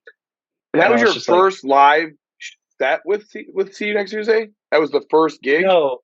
No, it was the first gig here in my hometown. So I was like, on top of this, I was like, okay, never mind. That's okay. That'd be a whole other. It's still insane, but that's like that would have been a whole nother level of insane. Yeah. It was the first gig with See You Next Tuesday was in September of 2022, and that was up in Bay City. And this was like this was in December of 2022. So I had one other gig in between that. Okay. I was still getting used to playing. So this was number 3. Yeah. And, playing in front of like my hometown and my family and friends, like I was like so fucking nervous, and like I just didn't know like how to handle it, and I felt so bad because like so many people were there and they wanted to talk to me, and I just couldn't like mentally get in that space to like be social, and I felt bad about it. But I was just kind of like hanging out in our green room, like just kind of like sitting there like double basing, like not on purpose, like to warm up. I was just like sitting there like running, like, oh my God. And I'm like tapping my hands on my legs and stuff like that. And they're like, "You good, dude?" And I'm like, I'll be okay once this is over with. But it went off without a problem. And, I pulled it off. And I told the guys, I was like, don't ever ask to do this again, because I just can't. Like, I physically was so exhausted and mentally exhausted. I was just like, I can't do this again. Mm-hmm. So enjoy. Yeah, I'm glad that you did. Yeah. So, yeah. Power to you. Yeah, it was rough. Very rough. I feel like, I think Jeremy and I have both done, double duty over the years and done different things, but it's always been spanned over the night. And that was where like I was like, yeah, I can see that obviously you're playing fast music and you're getting into some really pummeling stuff. But then when you had said that you guys did the 2 sets right in a row, that's where I was like, oh boy, that's brutal. I just didn't think physically. It makes sense what you were saying though. Why you do that like that? Yeah, I didn't think that I could pull it off. Like, if I took that long of a break in between. Plus, I also hate moving my drums. Like, that is like, oh brother, the bane of my existence. Like, if I could hire a drum tech, I would. Like, I would.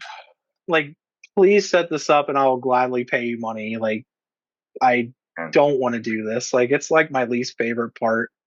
Like, setting up and like anytime. Like, this kind of sounds rock starry, but it happens from time to time, which is a luxury that I do not take for granted.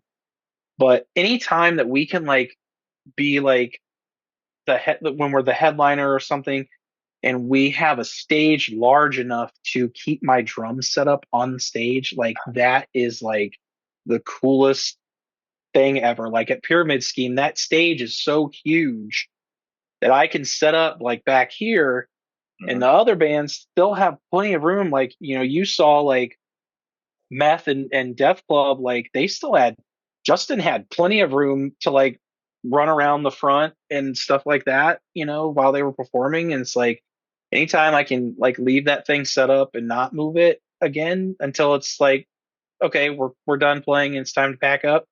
Like any chance I get, I'm taking that. Like it's happened twice, 3 times. Twice at Pyramid Scheme, which was awesome.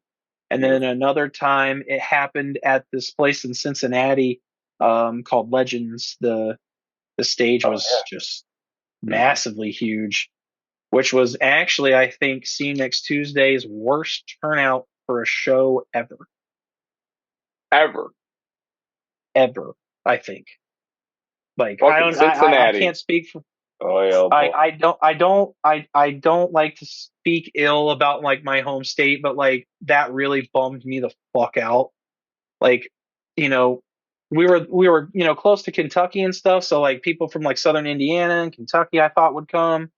But what happened was there was a local band that was like a big metal band down there was playing their final show that night. So like it just so happened we booked it after this show was already announced, and we played for like maybe 20 people, which really sucks. But it was we just treated it like a practice, and just had fun and made the best of it. Yeah. I mean, I guess those things are. It's just kind of one of those things where, like you said, you just think of it as a practice, and it just kind of becomes, like one of those things, and have fun, and maybe if anything, throw a couple of extra cymbal grabs, or Yeah. try doing some extra different things that maybe you wouldn't ordinarily do, and try getting some of the old heel toe technique in, that night, being like, fuck, I shouldn't have. It's so bad right now that it would just be like, what is he doing and why is he doing that? Why is he syncopating both feet at the same time? Why is he doing that? Are his triggers just turn back and be like, no, don't do that. Stop. Play the song. Is that fart sounds? Somebody fart out. Did his kick break again? Who put the fart sound in the trigger module? And Drew's just like, this guy wants fucking 2 kick drums. He can't even play one. Yeah, what would be sick, actually. So we're kind of within this conversation talking about this whole kick drum thing, and then we've been also talking about having the electronic, like bass. What if you got 2 electronic bass drums? He does. That's what he says. That's how they were demoing stuff out. He has it. You have 2 electronic bass drums right now? Yeah, we bought. How did I miss this? Not live though. Not live. Oh no. I was explaining Jeremy earlier. Like, I think that looks goofy. I don't know if you were still on the call at that point. I personally think like it looks silly because I like having the kick drum, and I like having the artwork on the kick drum and stuff like that. And it's also a way for it to kind of hide me, like, as talkative as I am. Like I kind of like shy a little bit, like, and I like to kind of like when I have that there, it makes me feel more comfortable. Like the more stuff I kind of have in front of me, I feel a little bit more comfortable. Sure. Okay. But yeah, like we have the 2 electronic pads. That's how we recorded the kicks for the most recent stuff that we recorded the drums. Oh, okay. Right. I do remember you saying that now. Okay. They're just 2 Roland kick pads. They're about this tall, and the pads like this big, and the other thing too is that they don't stay in place very well. So I've had to use 25-pound dumbbells on them so they don't move. Yeah. And actually, that was something else I saw Cody do from the bog. I just like saying the bog. It feels good. The bog. I saw him.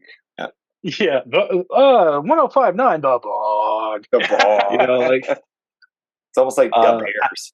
The bog. The Bears. The bog. Dude, we're just giving them press. I had seen him play like that, and I had noticed that he had these weights on it, and I was like, "Hey, dude, like, what pounds are those?" And he said they were 30, and I was like, "Okay, well, I know those things aren't going anywhere." And my brother-in-law just so happened to have 2 25-pound dumbbells, and I was like, "Hey, can I borrow these for when my band does this recording?" And he was like, "Yeah, sure." And so like they really kept like everything in place, but I just like with everything else being like acoustic, like I still want that kick drum there. Like, yeah, it's less to set up live, but it's just like, what more is it to just do like a kick drum or 2 kick drums? Like it's not really at that point. You're still lugging all the rest of that shit around. So it's just like, you might as well just use it. And sometimes it's like I've seen interviews with Gene Hoglan, which he's changed his tune, I think, but I remember him being like, I will not play on a rack.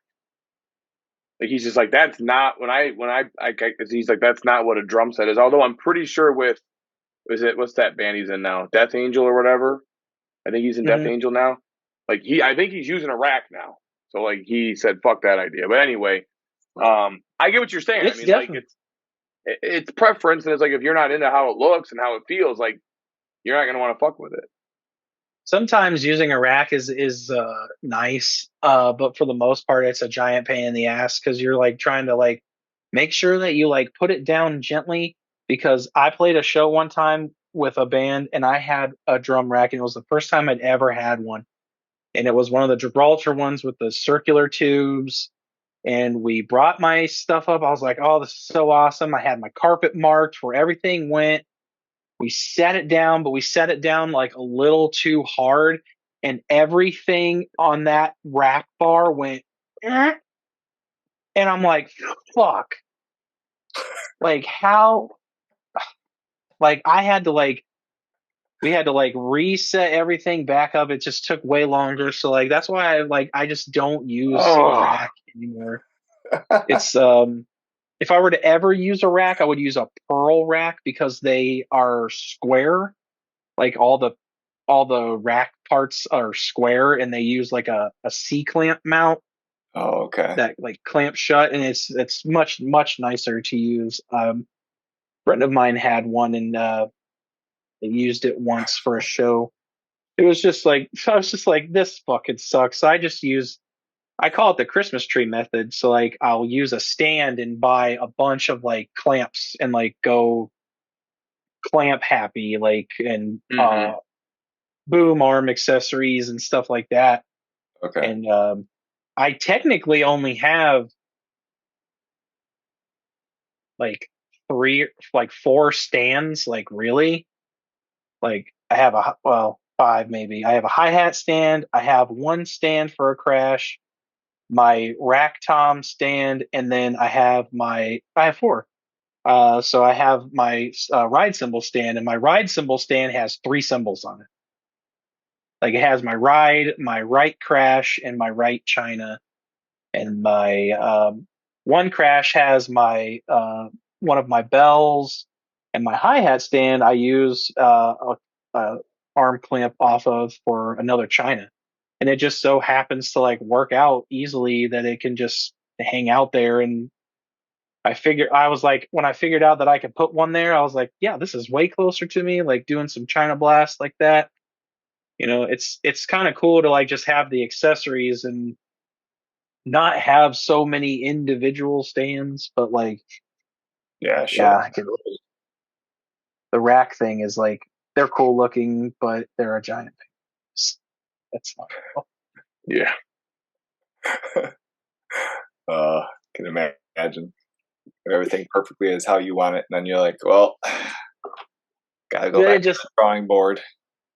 A buddy of mine actually had a tip where he was like, if you put duct tape where the clamps are, it keeps it from rotating. And I was like, oh, really? That's a smart idea. Like he was like, I had that exact problem you had. And he was like, and after that show, I went and like where everything met with a clamp. He was like, I just did one just wrap of duct tape, just something for it to grip onto that wasn't so slippery. And like, you know, once it heals on or adheses onto it, it just doesn't move.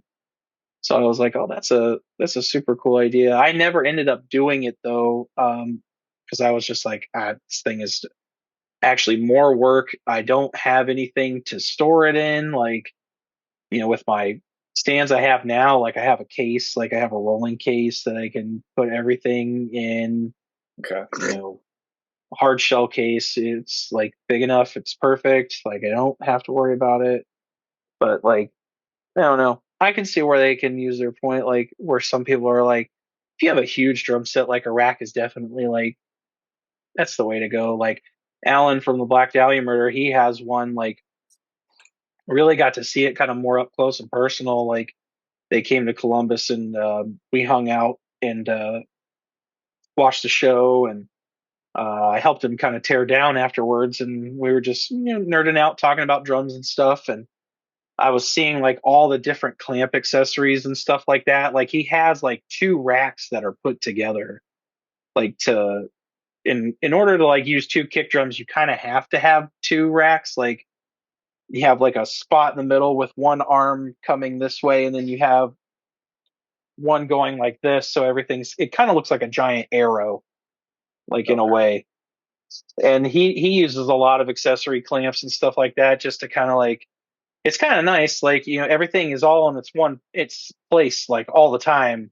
unless it gets bumped or like if someone drops it or some weird shit like that. But like it was kind of neat to like see how he kind of puts stuff together because he uses like 3-rack tom across the top and 1 floor and stuff like that, but he's got like a bazillion cymbals and stuff like that, and it's really cool like kind of getting to see the ins and outs of like how he does things and stuff like that.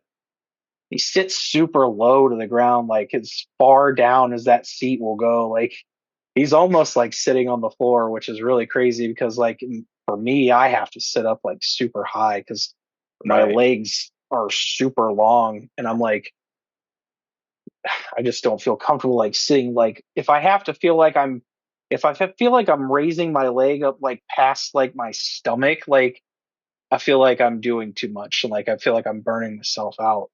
Yeah, and right. It's just my preference of like I how to sit. Like I like to. Oh, go ahead. I was just gonna say I just like to sit more like on top, like kind of more of an angle. Like I feel like I'm running downward, like going down the stairs is more like what I would call. Yeah, I mean, like on like a plane, it's almost like if I am sitting a little bit higher to where my legs aren't like flat. If I'm a little bit higher to where they're kind of on an angle down, and same way with being like a more of a toe player. That's what's always been a little bit more comfortable for me. But man, that's crazy having something that low. I know, and there's different cats too, like Dirk from Megadeth, or like the most recent drummer on Megadeth. He sits like kind of on that plane, but his snare is like to the ground. Like he calls it in the basement, where he has everything up here, and then like way down here, it's like that's the dude Trim from Emperor does that. Like he he sits like pretty normal, like, but and he's like, I think he's a pretty actually lanky guy, but like his snare is like he has to play like where he's like hitting the floor, like he holds like his arms is like fully extended. It looks like you're doing something else right now. I was just getting ready to say this. You're gonna have to put a PG-13 on this. Just edit that out. 13. The producer said that's okay. Crank. I'm just doing the hot honey. It comes full circle back to the hot honey. Yep. Jimmy's honey blast. Fill in the honeycomb. Yep. Damn it. Well, I've seen videos of that guy doing that too. Like he's all over the place, man. Like I don't know how people do that. Like if I feel like I'm going past my leg, like I feel like I'm punching my leg. Like it's which I have done before, and it's not fun. And it's I kind of have my snare drum kind of up a little bit, and I've toyed around with like angling it back towards me just a little bit to kind of like get some cool rebound where I'm not like having to like be so like this, where I can kind of be like this and have it more at an angle. It's just like, even though I've been playing drums for years and years and years, you're always finding a way to like make something more comfortable. I feel like a lot of people kind of find their stuff like kind of early, but it's like, your body gets different, your limbs start to hurt more. It's like I prefer things like super kind of close to me, but like my reach is still pretty long. Like, but I don't.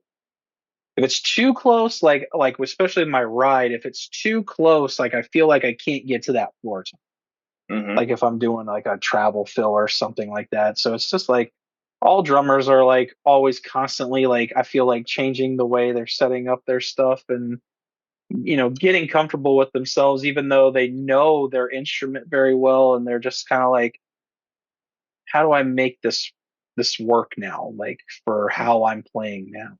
Because everybody's different and everybody's changing and stuff like that. So it's like, I'm always feeling like I'm doing something a little different.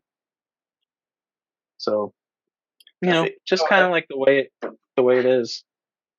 It's with any musician. It's with guitarists. It's with vocalists. And kind of finding like those things too. But I mean, I guess myself being a drummer, that's something I've always been infatuated with is, people that I've followed for years and like maybe see them on the road and like notice that they have, like their ride switched on the other side and like they're doing more like open playing, and it's like, what are you doing? Like one of my favorite bands ever is Weezer, not the heaviest band in the world, but I love the band.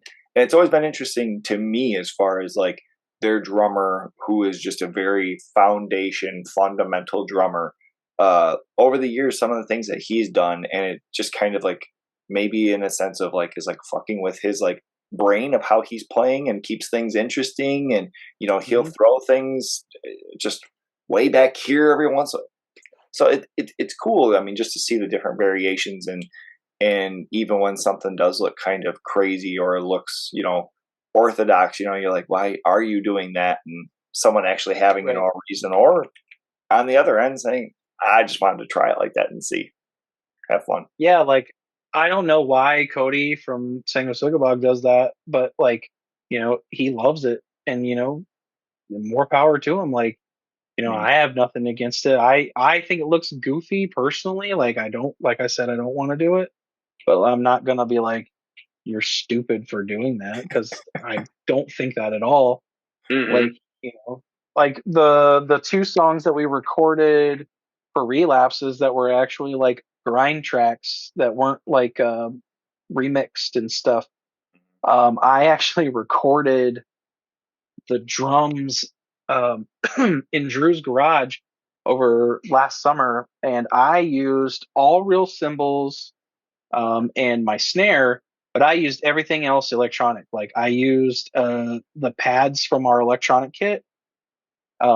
I used the electric kick pad. Like we only had one for that time for that session, so we used kick pads, two rack pads, and we actually used the snare drum that came with the electronic kit. It's like an actual snare drum size, because some electronic kits are like all the drums are the same size.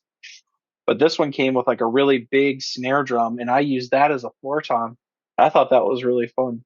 Like I felt like Alex Van Halen of like on 1984. Like I was like, this is actually like super, super cool. And I was like, I could actually probably like, I would probably enjoy that setup, honestly, just because it kind of looks, you don't have these big honking drums in front of you and then these two like little pads. Like, so like to me, like everything else being like very small, it kind of looks like it all makes sense. Yeah. Like using the pads and stuff like that. So like I probably would play a show like that. Like that would be an easy teardown. Like done.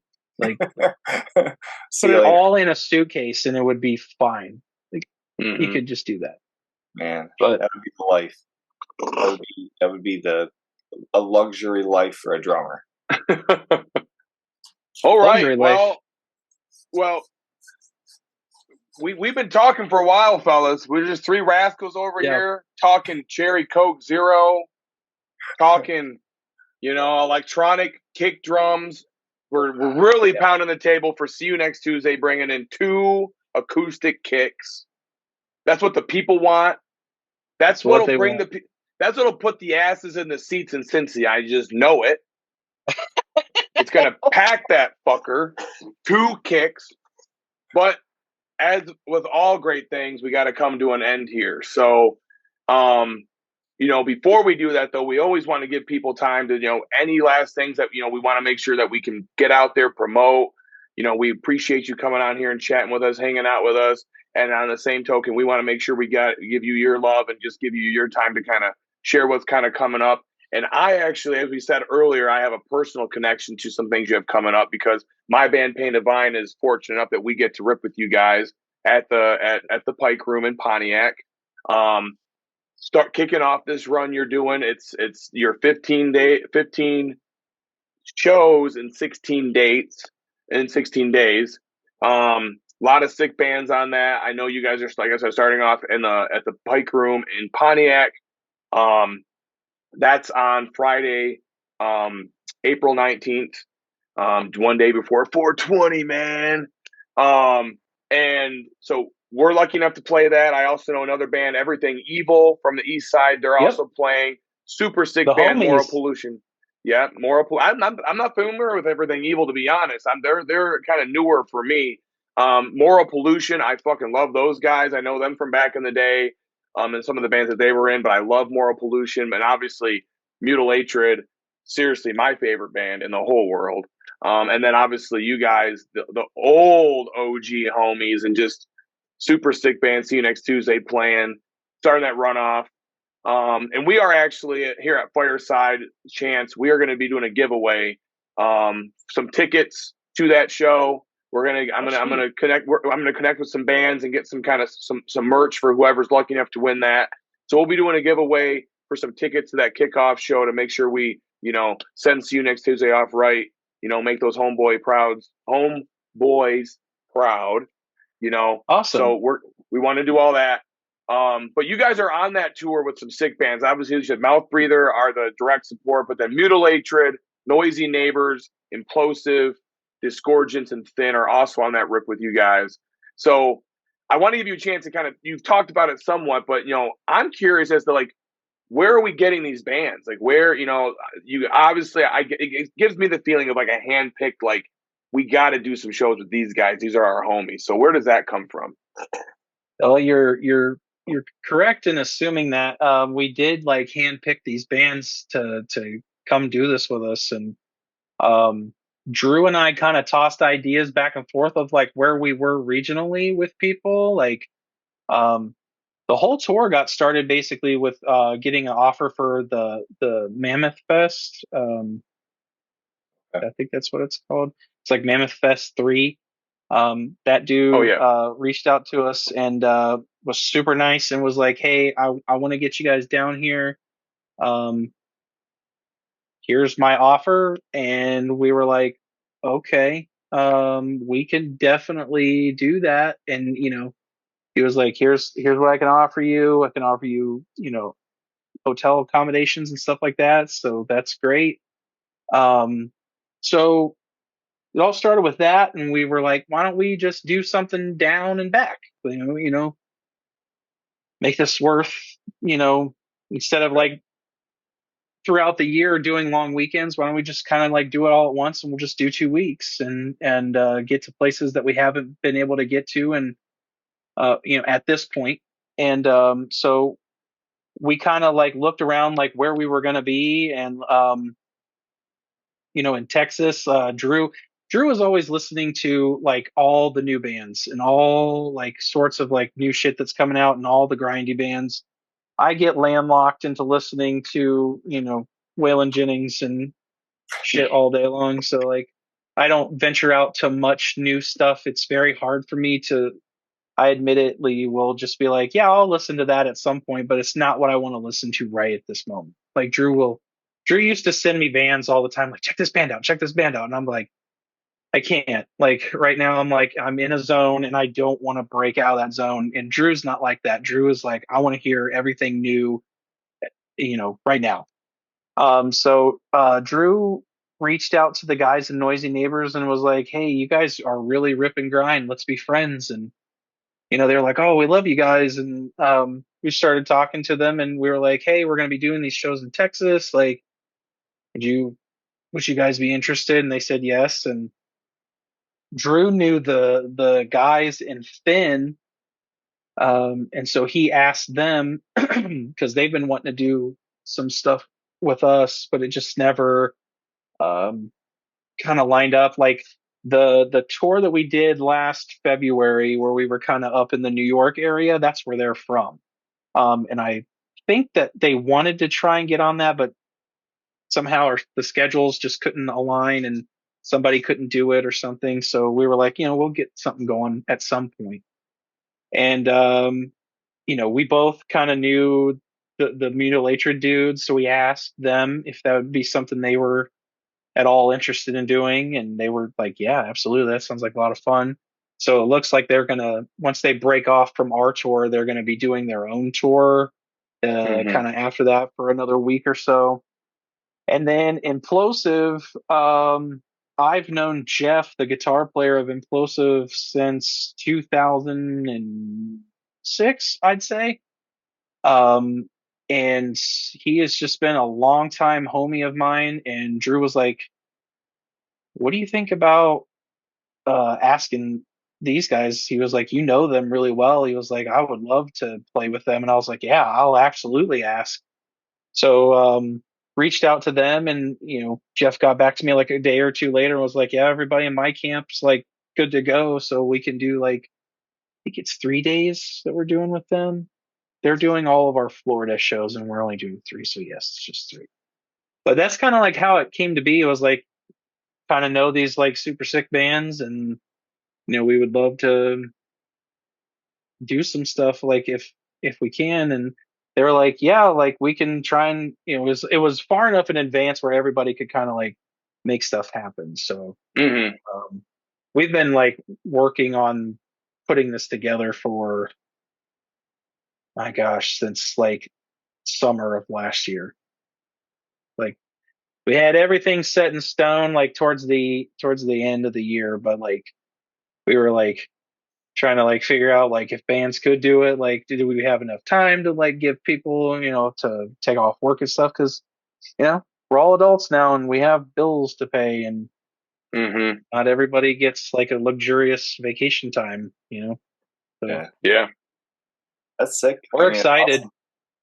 Everything works out like that. Everything works out, especially at our age, when you get to the 30s and 40s, and not that by any means we're the old cats or anything like that, but like you get your wives and you get children in the mix and all that, and maybe puppies, maybe a couple of cats, and you're like, God damn it, how am I gonna be gone for 2 weeks? Who's gonna feed this thing, let them out to go potty, all the shenanigans that we wrap ourselves up in. But it's awesome. I mean, it's sick. It seems like you guys are going to be hitting some pretty wicked spots. Getting down to Texas, obviously getting some shows right in a row there, and you're not having to do double duty. How about a quick high five for not doing that? Boy, oh boy.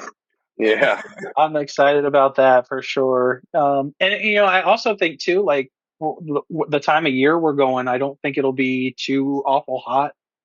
Right.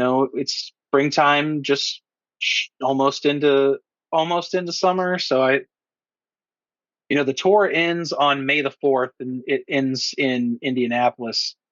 And so I'm like, when we decided to do this, I was like, I don't think it'll be too hot, and I think we'll be kind of comfortable. And being down in Texas, it'll be a little warmer just normally anyway, because how up here in these Midwestern northern states, like we had snow like 2 weeks ago, and like it was like 70 degrees 2 days later. So it was like how it goes. I'm excited, and get to places where a lot of people haven't seen. See You Next Tuesday, and since 2008, 2009, whenever they were doing like big tours and stuff like that, the last batch of stuff they did was in 2009, and then they hung it up, and everything else has been more regionally done since the return they did back in the first return, I would say, is like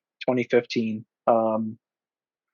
But a lot of people still want us to come out to the West Coast, and we get people seeing like Europe and Canada and all that stuff, and it's like we're trying to make it work with what we can. So after this year, I don't know what else we can actually do because of the limited time off. But next year I'm sure we'll do something cool for like a week or something like that. And I don't know if like 2 weeks is something that we can all do again. We could probably do like 7 days or 8.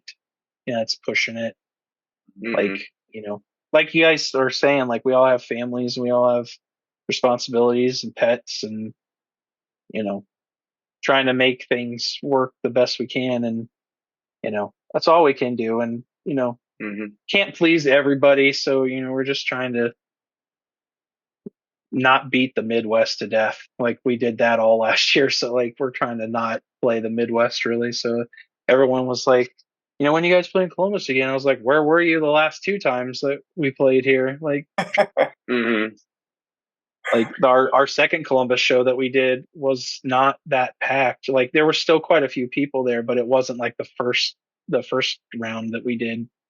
Mhm. So I was like, some people were like, "Well, I missed you the last time we played." And I was like, "Yeah, well, now you're gonna have to wait for like a full year or two." Yeah.